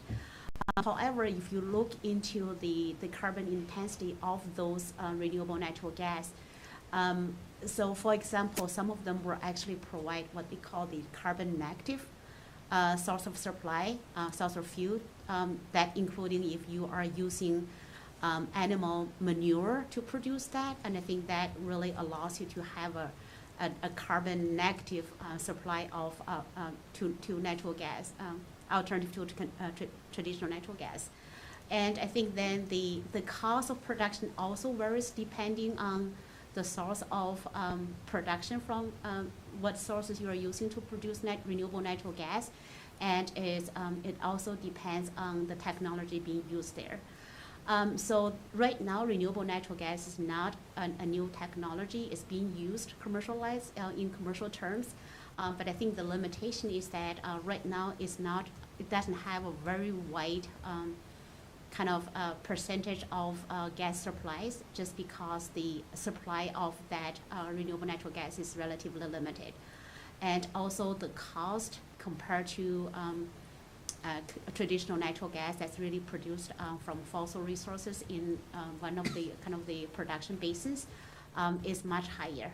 Renewable natural gas, the cost range we actually identified based on a public study is that in real 2023 dollar terms is $8.4 per MMBTU to about $23 per MMBTU, depending on what the source of the production looks like. I think as a comparison, what you are seeing is that we're not talking about the actual retail rate to your bill, but this is just the cost of the commodity. So as a comparison, compared to the $8 to $23 per MMBTU basis, if you're looking at producing natural gas just as a commodity before you pay for transportation and distribution charges, it's about like $2 to $3 per MMBTU. That's the normal kind of range of costs we are seeing here. So essentially the limited availability of resource as well as the higher cost in comparison has restrict the use of renewable natural gas. I think right now the city of Charlottesville does not have a renewable natural gas supply source into their supply portfolio, but they are under kind of discussions with the potential wastewater treatment facility to be able to really kind of get their first renewable natural gas project going. So to incorporate the renewable natural gas into the city's decarbonization plan, I think one way is to really identify locally sourced renewable natural gas projects, such as the wastewater treatment facility. And I think then that has to be evaluated on the basis of like cost benefit on a project to project basis. You just really need to understand what will be the cost of that supply and what will be the infrastructure improvement needed in order to incorporate the supply to the system. And I think then the what you will want to make sure is that it passes the cost, what is called the cost benefit barrier, so that you actually are incorporating project that can benefit the ratepayers and the customers too. Then there are credits or incentives provided for renewable natural gas project development. So the Inflation Reduction Act actually provides 30% capital cost credit on capital investment on qualified renewable natural gas projects, and they also have 50% tax credit on operating costs of the renewable natural gas facilities. So I think those were the considerations we want to put into the system, and maybe assuming some of those will be kind of realized and be properly incorporated into the system modeling part of the analysis. The other way of incorporating renewable natural gas is actually really just do not kind of expand beyond the locally physically available renewable natural gas projects, and basically asking the gas marketers or the gas suppliers to source renewable natural gas from other locations and transfer the credit to the city. Those really allows the city to be able to have access to a larger renewable natural gas supply.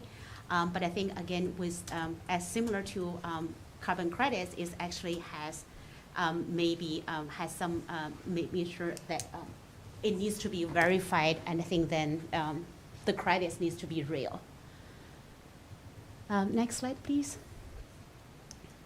So hydrogen, we know, I think you may have like known from different sources the hydrogen has come in different colors. And I think what we want to really focus on here is what we call the clean hydrogen. So clean hydrogen really, we're referring to the hydrogen that has very either zero or very low carbon intensity. And the most kind of, if you look into the colors, you actually see green hydrogen, which is electrolyzed, is basically hydrogen produced from electrolysis process using 100% green energy or renewable energy. And I think then you see yellow hydrogen, which is using a mixture of green renewable energy and grid, which may not entirely renewable based electricity. I think then you also have pink hydrogen, which is actually produced through nuclear energy. And those were zero carbon. Those mostly, I think green and pink are actually zero carbon hydrogen sources. But I think yellow, you have a little bit of carbon intensity from the 100% electricity use. I think then the other source of hydrogen, what we're going to talk about a little bit, and I think that's relevant to the city of Charlotte, so is blue hydrogen, which is produced through the steam methane reforming process. It's actually taking natural gas and really heat it to really high temperatures and put that into, and then bring part of that natural gas, separate them into hydrogen. During the process, carbon will be emitted, so it's not a carbon-free process. In order to make it blue hydrogen, you basically have installed some carbon capture technology to really capture the carbon released during the SMR process. So depending on the technology you used or the equipment you use and the efficiency of that process, blue hydrogen is not is low carbon fuel, but it's not 100% zero carbon fuel. So I think the implications that what we are seeing is that all of these are not new technology. Technology-wise, all of those are kind of mature technology. Is the commercial implication of those, however, is not widespread because of the high cost of those two processes. I think then right now what we are seeing is that from a cost range perspective, green hydrogen, what we are seeing based on current technology is equivalent of $30 to $48 per MMBTU. I think then blue hydrogen is slightly cheaper, and I think depending on the price of natural gas that were used in the SMR process is $20 to about $37. I think the Inflation Reduction Act has tried to really reduce the cost of hydrogen being produced, and I think they are equivalently, what they are saying is that they want to produce up to $3 per kilogram of tax credit to those hydrogens produced meeting the green or the blue criteria based on a certain level of carbon intensity. And with that tax credit, the cost will be lower comparably. But I think it's just as a comparison, if you're looking into the goal that the DOE has set, that they want to have $1 per kilogram of clean hydrogen in the next decade. So the goal is $1 per kilogram hydrogen. I think either through the tax credit or through private investment and technology breakthroughs, if we bring the cost of hydrogen down to be $1 per kilogram, that's actually going to be equivalent about $7 per MMBTU on MMBTU basis. I think it's the heat content transformation means that $1 per kilogram equals to about $7.30 per MMBTU. It's still higher, but I think then what we want to really kind of bring about and compare that is that it does have a very low carbon footprint. So it's either zero or very low carbon intensity compared to conventional natural gas. That the way for the city of Charlottesville to incorporate hydrogen into its supply portfolio and decarbonization plan is that we think it's not going to be very feasible for the city to identify and really procure locally sourced hydrogen production. So we have not seen any kind of projects being proposed in the city service territory. And I think then it's probably not going to be feasible that you can see a local supplier of green hydrogen project. I think then the best way to incorporate that will be really procure that from a supplier that really get the hydrogen from like a scaled up production facility. I think one such potential supply source is one of the hydrogen hubs that's really had already been approved by the DOE in December. So essentially the Appalachian hub that was that covers the Marcellus shale gas production in the West Virginia, Ohio, and Pennsylvania area that really have stakeholders, including the natural gas producers and natural gas transporters, as well as some equipment or supply chain vendors in the hub. So they are planning to have large scale of both blue hydrogen and green hydrogen to be produced. I think then right now the city of Charlottesville already procure natural gas from the suppliers at the Appalachian hub. So if hydrogen will become available, I think there is a way for the potential suppliers to procure that on the city's behalf and be able to transport and use for the city to use the hydrogen in their service lines. What we want to also kind of understand is keeping really an eye on monitoring the progress of the hydrogen incentives that was provided in the hydrogen hubs, as well as in the implementation of the Inflation Reduction Act, the 45V clause that provide private investors in clean hydrogen production facilities with a tax credit.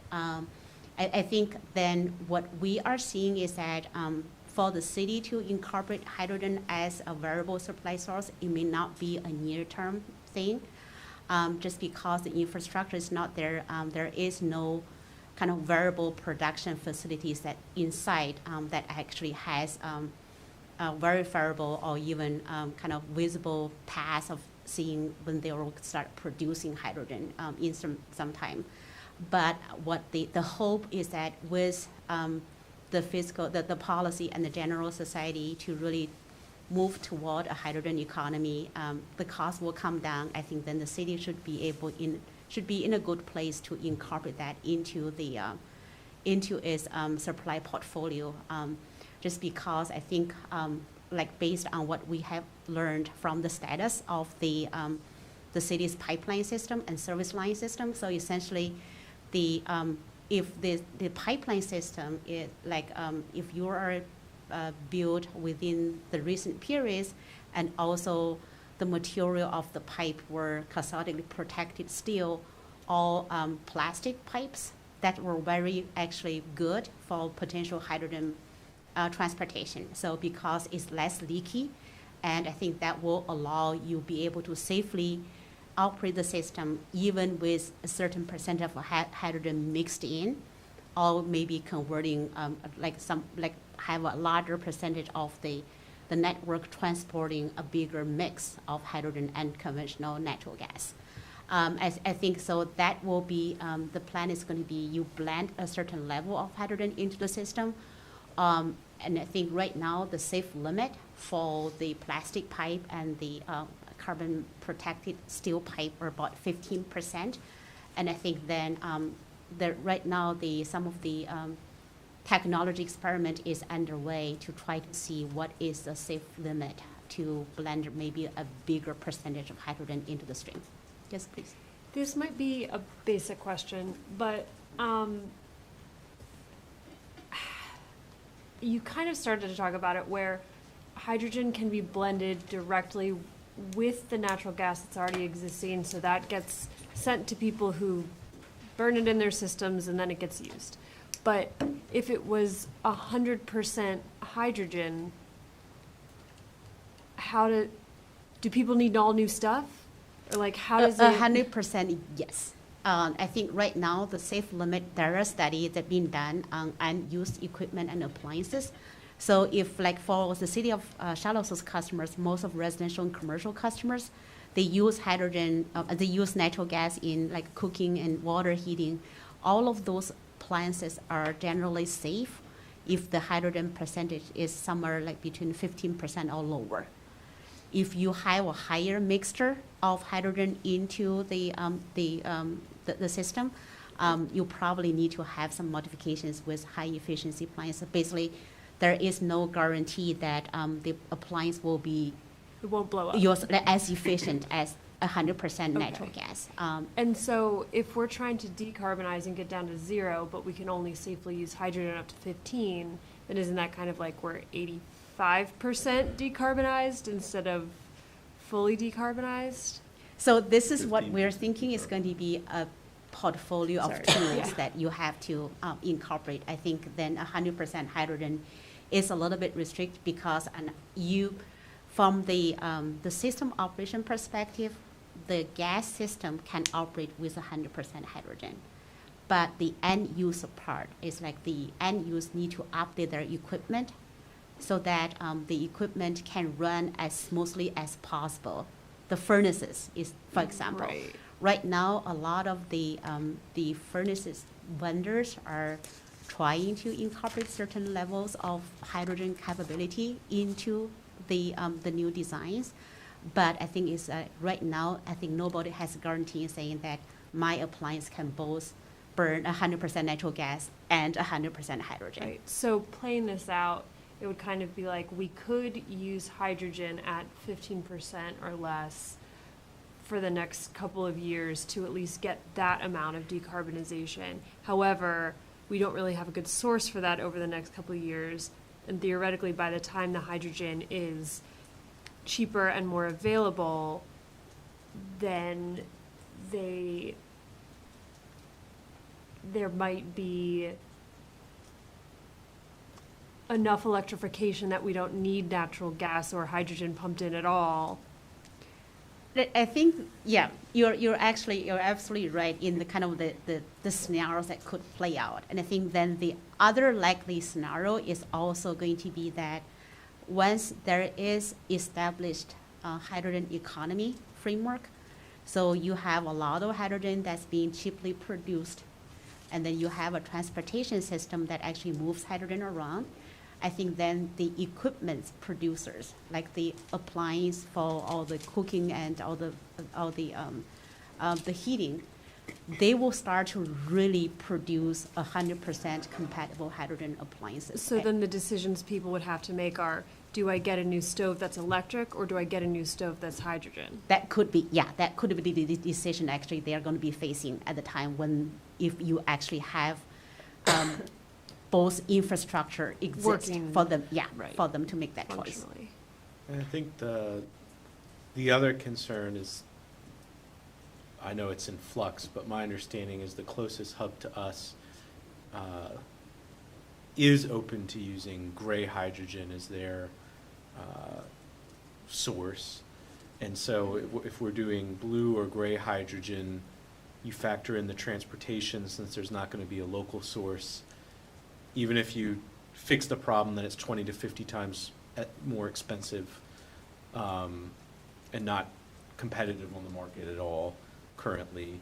Even if you fix that, to me it seems like there's an open question of if it is particularly gray, but potentially even blue hydrogen, and you factor in that whole supply chain and transportation, is it even providing an emissions advantage over natural gas if it's not green hydrogen?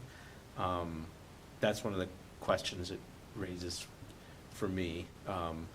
But I don't know. I mean, everything's worth considering, but to me, this has come up in the past, and to me, when you factor in the Virginia Clean Economy Act and the electric grid being on a timeline for becoming cleaner, to me, it just seems much clearer that the future is electrification rather than hydrogen, but except for major industrial uses, but that's just kind of. Yeah, I think that's going to be some kind of debate going on, is that it's depending about, because I mean, just from a cost perspective, that it is one, like you're really right, that's like one key consideration. I think then the other consideration is the reliability benefit of having a diversified energy supply portfolio, including electricity and certain level of like either the hydrogen or low carbon fuels. That really, I think most of the people start to realize that if you have that worst source of energy, so this is really very obvious in some of the kind of the events that in the electricity industry. I think we have had a lot of electric supply reliability instance if in the states where you actually have a very high concentration level of renewable energy. So people start to realize that you may need to really hold a certain level of capacity. That's what we call dispatchable. So that is actually need to be making sure that when the natural resource is not playing out and the electricity is not available, you probably need to have a source that really you can readily dispatch. I think then the hydrogen source is one way. I think then the other comparison is to test the natural gas infrastructure. Is that natural gas infrastructure, most of them are buried underground. So it will have less kind of consequence if there is a natural disaster on the ground, like a weather event and certain things, and it will not have the same level if you actually get power lines down. I think then you can't really distributing power. But I think this is a total, really is a comprehensive consideration. You have to really compare all of those aspects of the energy system in order to make sure that we are considering everything, including decarbonization and lower carbon footprint is one thing to consider, but also from a reliable, safe customer service perspective and the potential cost too. One thing to add to your earlier comment is for it to be a DOE funded or federally funded hydrogen hub, it does have to meet the clean hydrogen threshold, which is considerably lower in emissions than natural gas. And so for it to be coming from one of the hydrogen hubs, it would need to meet that clean hydrogen threshold. And so the color is kind of marketing jargon, if I'm being honest. It's really the emissions content that matters, and that is required to be below a very explicit threshold. And so it would be assumed, that it would be below that threshold. Well, to your earlier point. Excuse me, using the colors, Yeah. the marketing colors, Yeah. would that be blue and green? It's the only reason the color matters is because it's a way for people to differentiate how hydrogen was created. Ultimately, the only thing that matters is what the emissions content is of that hydrogen. And so the Department of Energy and the government refers to hydrogen not as colors, as clean hydrogen, which is an emission content requirement. And does that, and this is kind of going back to the transits, does that include, like, it's my understanding that some of the hydrogen has to get trucked or shipped, or is all of it is shipped? Good question. So this is just the fuel content. So this doesn't include the delivery. That's a different component. Yeah, even Yeah. green hydrogen, if you're shipping it from long distance, it's going to have the same That's gonna kind of be- impact if on you that. put it on Yeah. a cruise ship that's burning diesel, it's Yeah. gonna. I got it. Yeah, so part of the advantage of why DOE awarded the hydrogen hub to the Appalachian hub is because it's very close to the natural gas production source. So if you are using natural gas as a feedstock into the stream methane reforming process, and it doesn't go through the transportation, I think then the heavy processing of those, the carbon intensity or the carbon footprint of that natural gas supply into the SMR process is lower. I think then as long as they capture the carbon release from that process, I think then offset that, they can label themselves as blue hydrogen.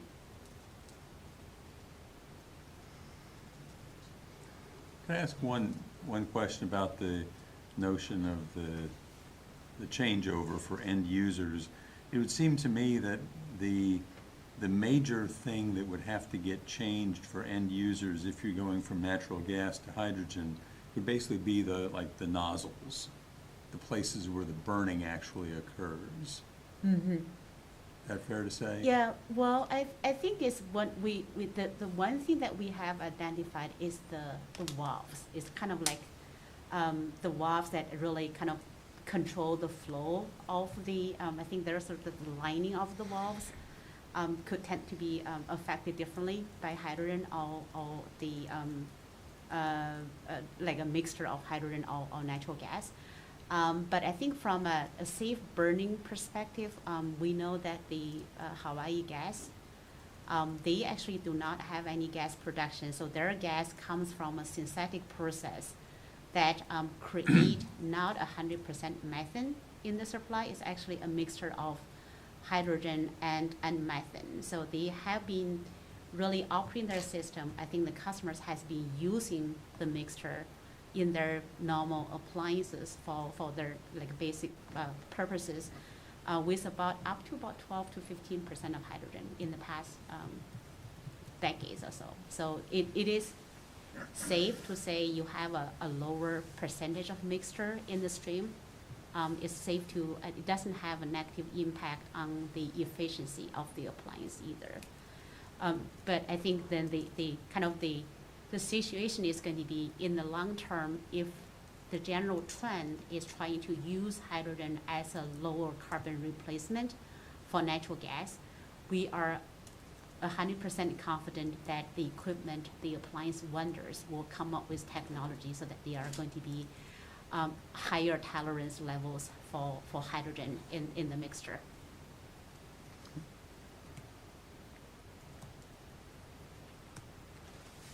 Next Just slide. thinking in terms of like Oh. a cubic,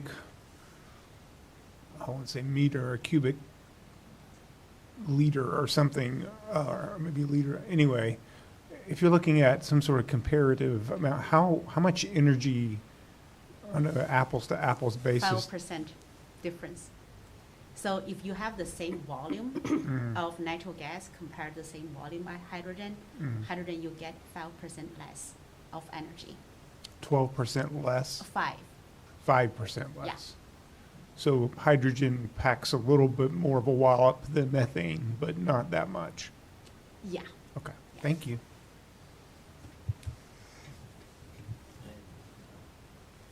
Next slide, please. So the next option we want to really propose and really, I think the recommendation is to keep a very close eye on is the geothermal district heating systems. I think the geothermal district systems, I think the advantage is that it actually uses existing pipeline network that the gas utilities currently have. And I think then is from a perspective of this low tech, essentially is really trying to use the underground constant temperature and try to mix that with the seasonal variation of temperature above ground. And the system is actually, the technology has been in place for a long time. And I think then in Europe, there are about 250 geothermal district heating systems in place. But in the US, it's not being widely used. Part of the reason is that I think it requires a very, very dense kind of population, so that make this system more efficient. I think you do not need to build miles and miles of pipeline network in order to make the system work. I think in the US, as a decarbonization kind of potential tool, I think the DOE has started to implement some of the geothermal systems across the country. Currently, there are 11 pilot programs in place across the country. I think one of them, we actually reviewed some of them. Those were really smaller scale demonstration systems, like with 10 or 20 houses, just to really demonstrate what happens if you actually implement that system, whether the customers or the houses will experience energy savings, and I think then what will be the capital requirement of that. So I think in the next few years, it will be closely watched how much of the knowledge and experience we gained from those demonstration pilot programs.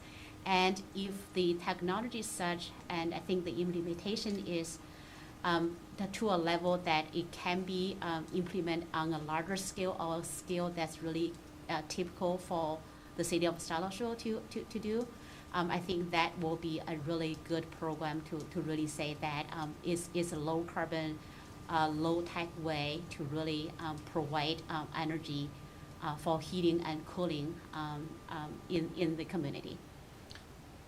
So this is literally just a vague recollection I have of geothermal and UVA being in the same headline. But is this something that UVA is planning to deploy as part of their decarbonization strategy? I think that might be something that they consider, because we actually are seeing a lot of universities consider this option, just because, I mean, it's on university campus, it's a collection, it's a like really dense collection of buildings. I think that is one advantage of implementing the geothermal, the central heating system. We're using it over the Manning Center. Okay. Well, and it's also really advantageous because academic institutions have campuses where they own and operate. They're the owner and the bill payer, and so this. A true district level system, Yeah. which is But difficult. there's a number of universities across the country that are looking to transition off of whatever power source to Yeah. geothermal systems. Is that the same building that's at Fontaine, Brian? Yeah, that's right.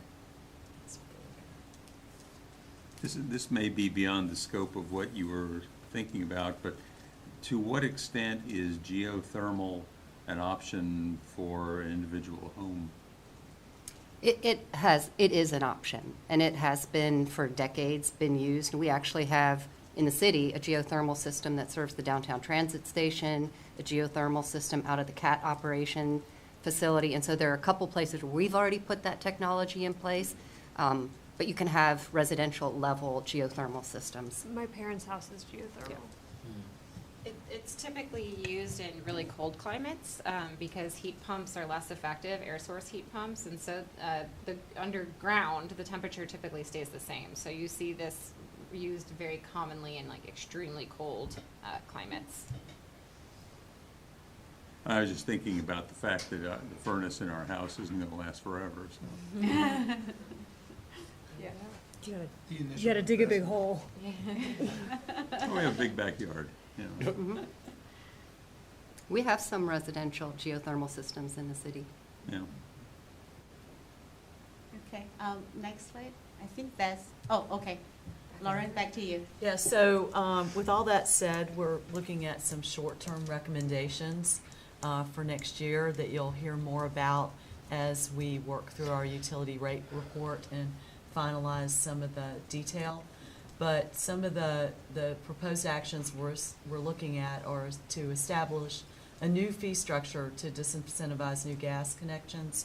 And this would be based on actual cost of the service. And the revenues that we would generate from that would be to use to fund the expansion of new utility energy efficiency programs. We are looking at a new weatherization program that is focused on attic insulation. And we're trying to look at a program that would make it easier for people to participate, just from a process standpoint. And so stay tuned for more detail on that. We're just trying to work out some of that, the process on that. We're also going to evaluate existing rebates by increasing some or removing some. We're trying to work out some details on that.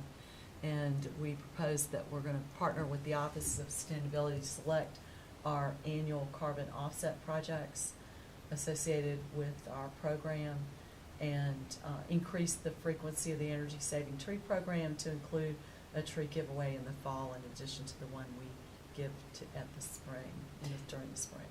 Do you know off the top of your head what some of the trees available are?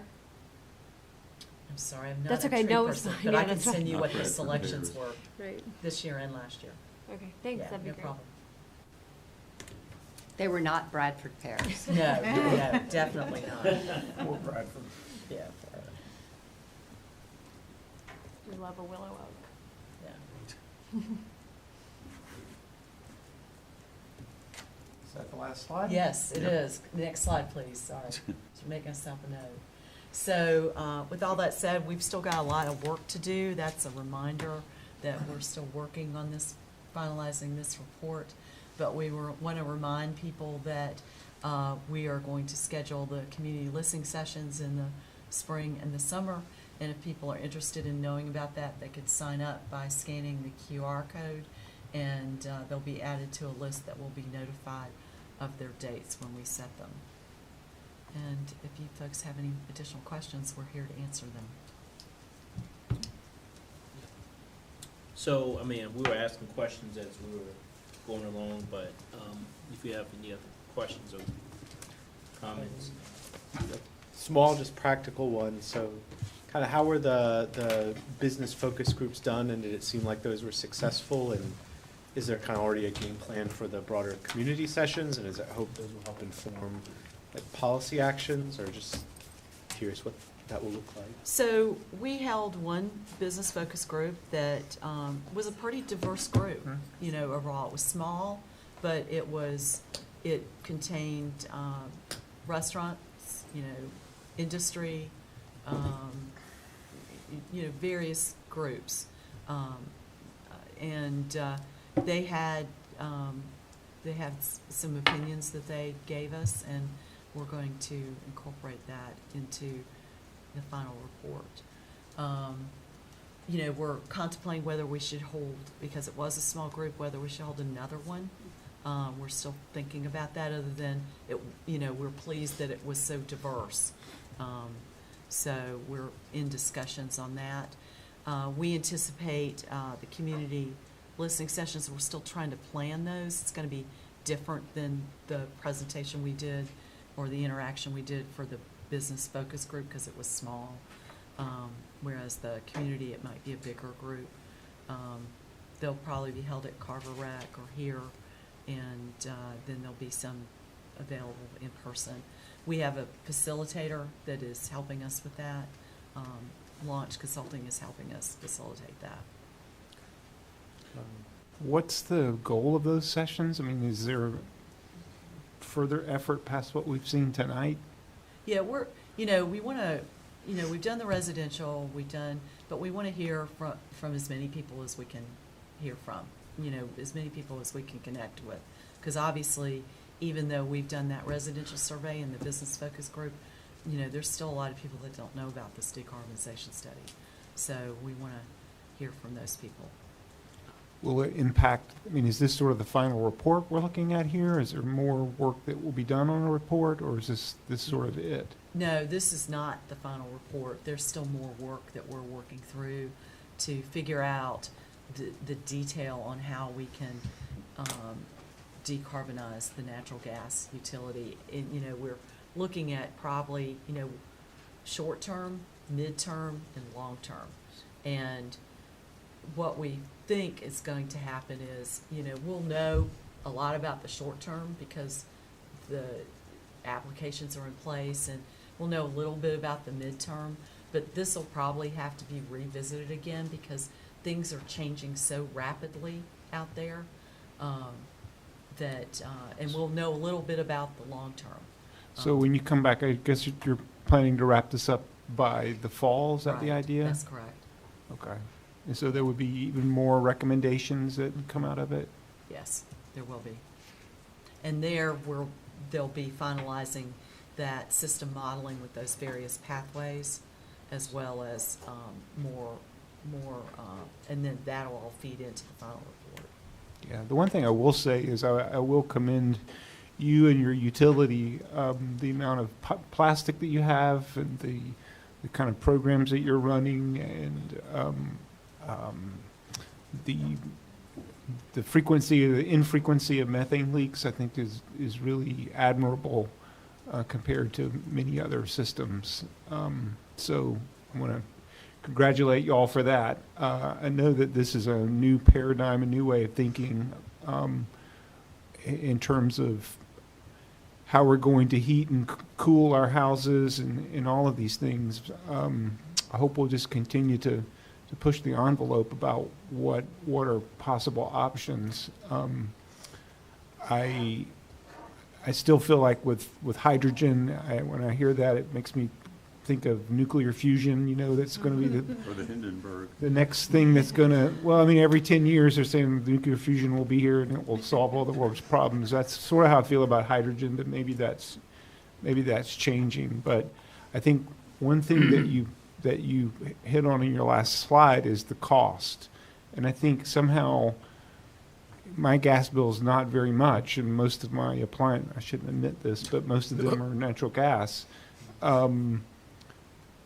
My gas bill is not that much. So to me, you know, for good capitalists, if we actually somehow are able to reflect in our gas rates, you know, what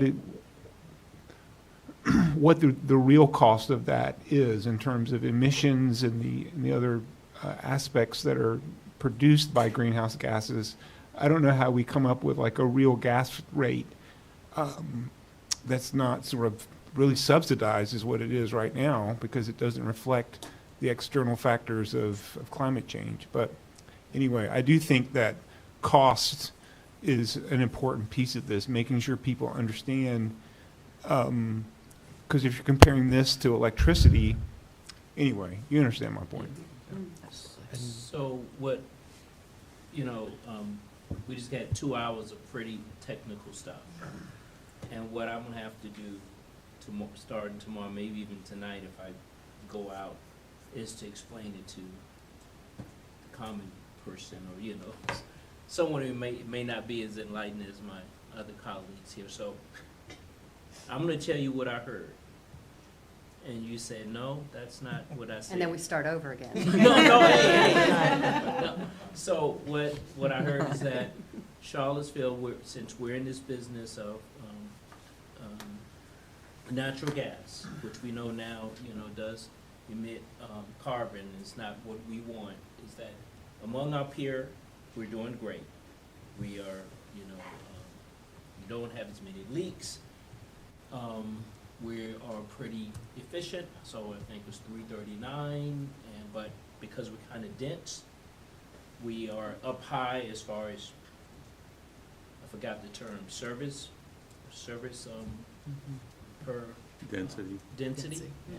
And so, we don't have a lot of leaks, and so if we want to kind of take it to the next level, it's like, you know, it's like, okay, and we're doing a lot of things like the tree distribution that kind of help address that. If we want to say, to get more efficient in what we do, we can't go below 12, 14, 15% of the hydrogen.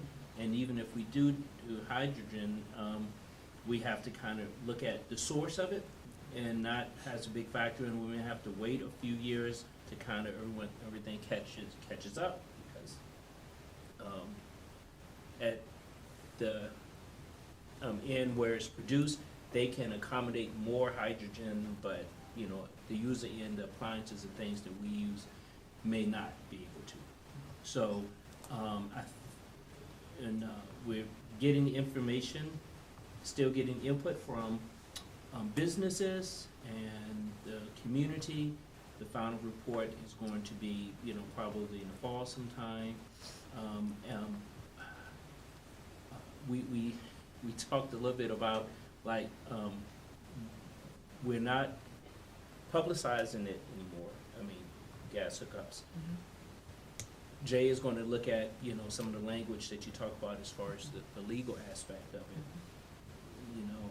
And so if someone asks me, like, well, why is Charlottesville doing this? What is the next steps? What's the best way to tell them? What should I tell them? And maybe others may have a succinct way to what you're telling the public.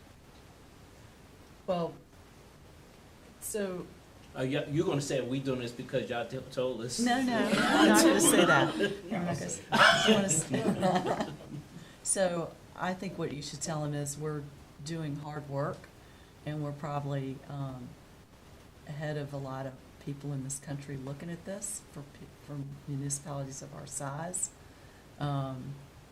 And we're trying to do the right thing to align with our climate action goals that council has set. And Yeah, I would add, and we're not going to wait until we have the full equation figured out to do anything. The Yeah. utility is going to bring some immediate recommendations that are in response to things that have been heard from the community, right? Those recommendations reflect some of the things you saw in that inputs slide early on. So I think part of it is there are things that we can and should initiate. There's a lot of things that we can and should track. There's some possibilities on the horizon, and then there's some unknowns. So this is just the first step of lots of steps that are going to be associated with decarbonizing this Charlottesville gas utility. But we shouldn't wait till 2049 to start the No. process. We've got to look at it now. And Thank you.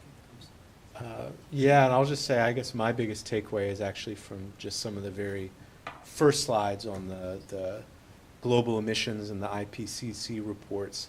My takeaway is this is all in the context of we're in a climate emergency. We've blown past every previous target. Global warming is accelerating at a pace that is far worse than anticipated.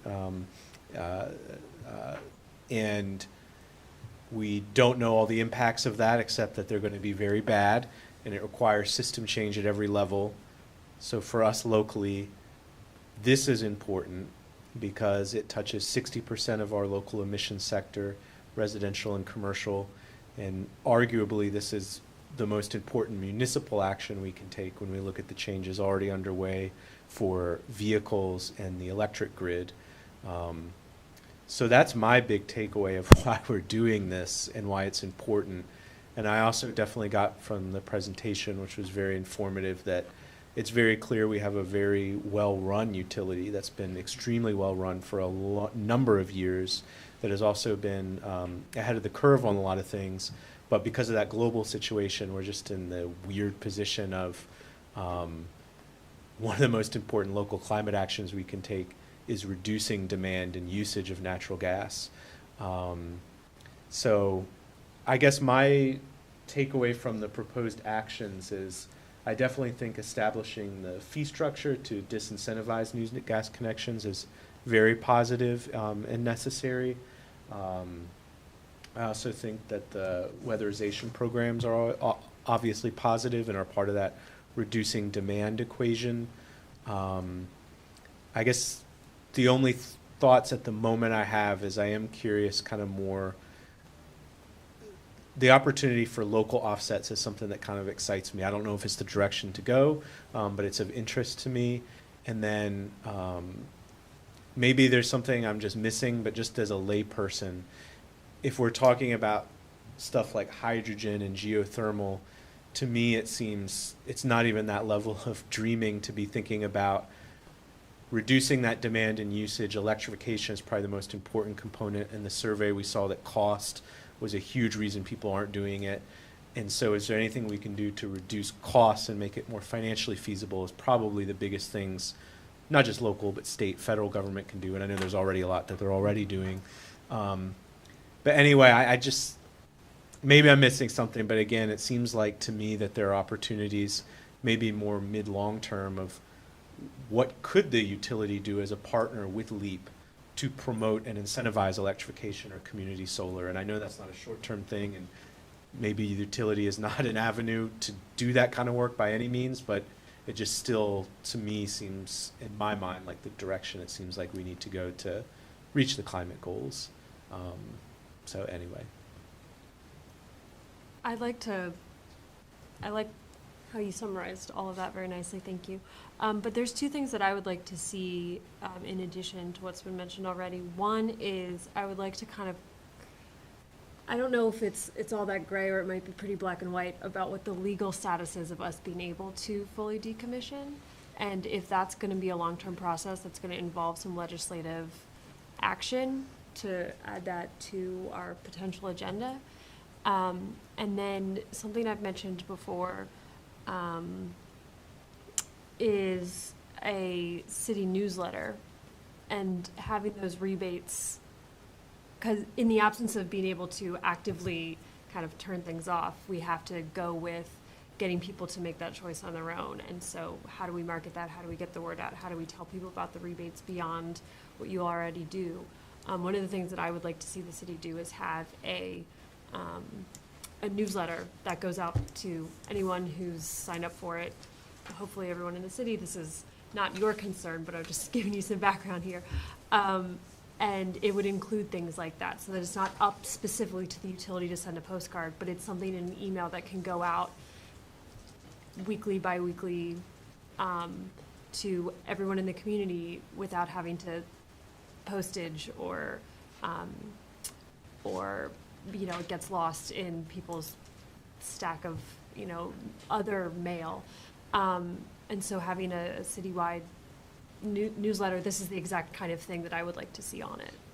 Yeah, and I will add also, one of the initiatives that we've been thinking about and talking with partners about is establishing a resource hub for residents and businesses to be connected with and be helped with accessing various incentives, whether they be local utility provided, state provided, federal provided, but with a lot of the IRA incentives, we know that people are going to need help getting access to them. And so that could be another place where it's like a clearinghouse with a navigator or a coach or a human that helps people figure out, like, I did an audit, whether it's an easy self-audit or whether it's an audit by another audit partner. These are my opportunities. Now, how do I get to those things? And so that's work that we need to do, but I think we need to explore multiple ways of communicating what some of those incentives are. And just to let you know, we do a utility e-newsletter. It's people that have signed up for the automatic billing and the paperless, and we have 10,000 subscribers, and I think it's about 65% open rate, and we regularly put out these rebates. That's great. Yeah. And we do it once, we send it, and we don't do it every month, but Yeah. it always has utility news once a month. This initially came up when we were learning about people who were signed up for paperless tax payments, and there were 3 different systems you had to sign up for if you wanted it for all 3. And so I started thinking about how do we get all of that information in one place for people. So that same kind of thing is like the tax people are doing that, you're doing that, someone else, some other department's doing that, when we could do it as a cohesive city blast. Yeah, well, this one is, when they sign up for paperless utility, they opt in for utility-related only, kind of information. Yeah. That's good to hear. Yeah, thank you. One thing that I wanted to mention is, it seems to me, and I'm not quite sure how much this is the city's function, although perhaps to spur the action may be the function. A weatherization program for people who are not wealthy is a great idea, but I've found, just looking at neighborhood listservs and so on, a lot of folks are asking questions like, how do I get solar panels? Where can I get, and when I talk, for example, I mentioned about geothermal, some folks in the Greenbrier listserv were asking, is that a possibility even? And all of the different things that we have, the technologies that are out there, it would be great if somebody could come up with sort of a buyer's guide. Here's what you need to know whether this is even something worth talking about for you and your home. What square footage would this kind of thing serve? And there are various things like that. Because one of the fears that I know when I've I've done my own decision-making in this respect is, I don't know whether I'm about to get taken. If it's a new technology and I don't know what, there's no sort of ground rule out there, you ought to be paying X number of dollars per square foot of your house, something like that. And I'm just wondering if there is any way that the city can suggest, just by getting together with the Chamber of Commerce or whatever other actions there might be, if we're going to get serious about decarbonizing and, more accurately, climate change, de-greenhouse gasification of the city, it's going to have to involve people who have money. not just doing it with poor people. And we're not doing a very good job at this point. I'm not sure industry is doing a very good job at this point. And when I mentioned only half facetiously, wanting to look at geothermal next time my furnace needs to be replaced, if everybody out there had some way of saying, hey, that's an option for me, because I've got so many square feet in my backyard, we could run the pipes around, or something like that. I just think it would be great if we could, if we're really gonna tackle the portion of our greenhouse gas emissions that is purely personal, purely private, it's gonna have to involve that kind of effort as well. So that, I love the proposed actions you've got here. I'd like to think about whether there's something we could do for the, you know, the paying customer too.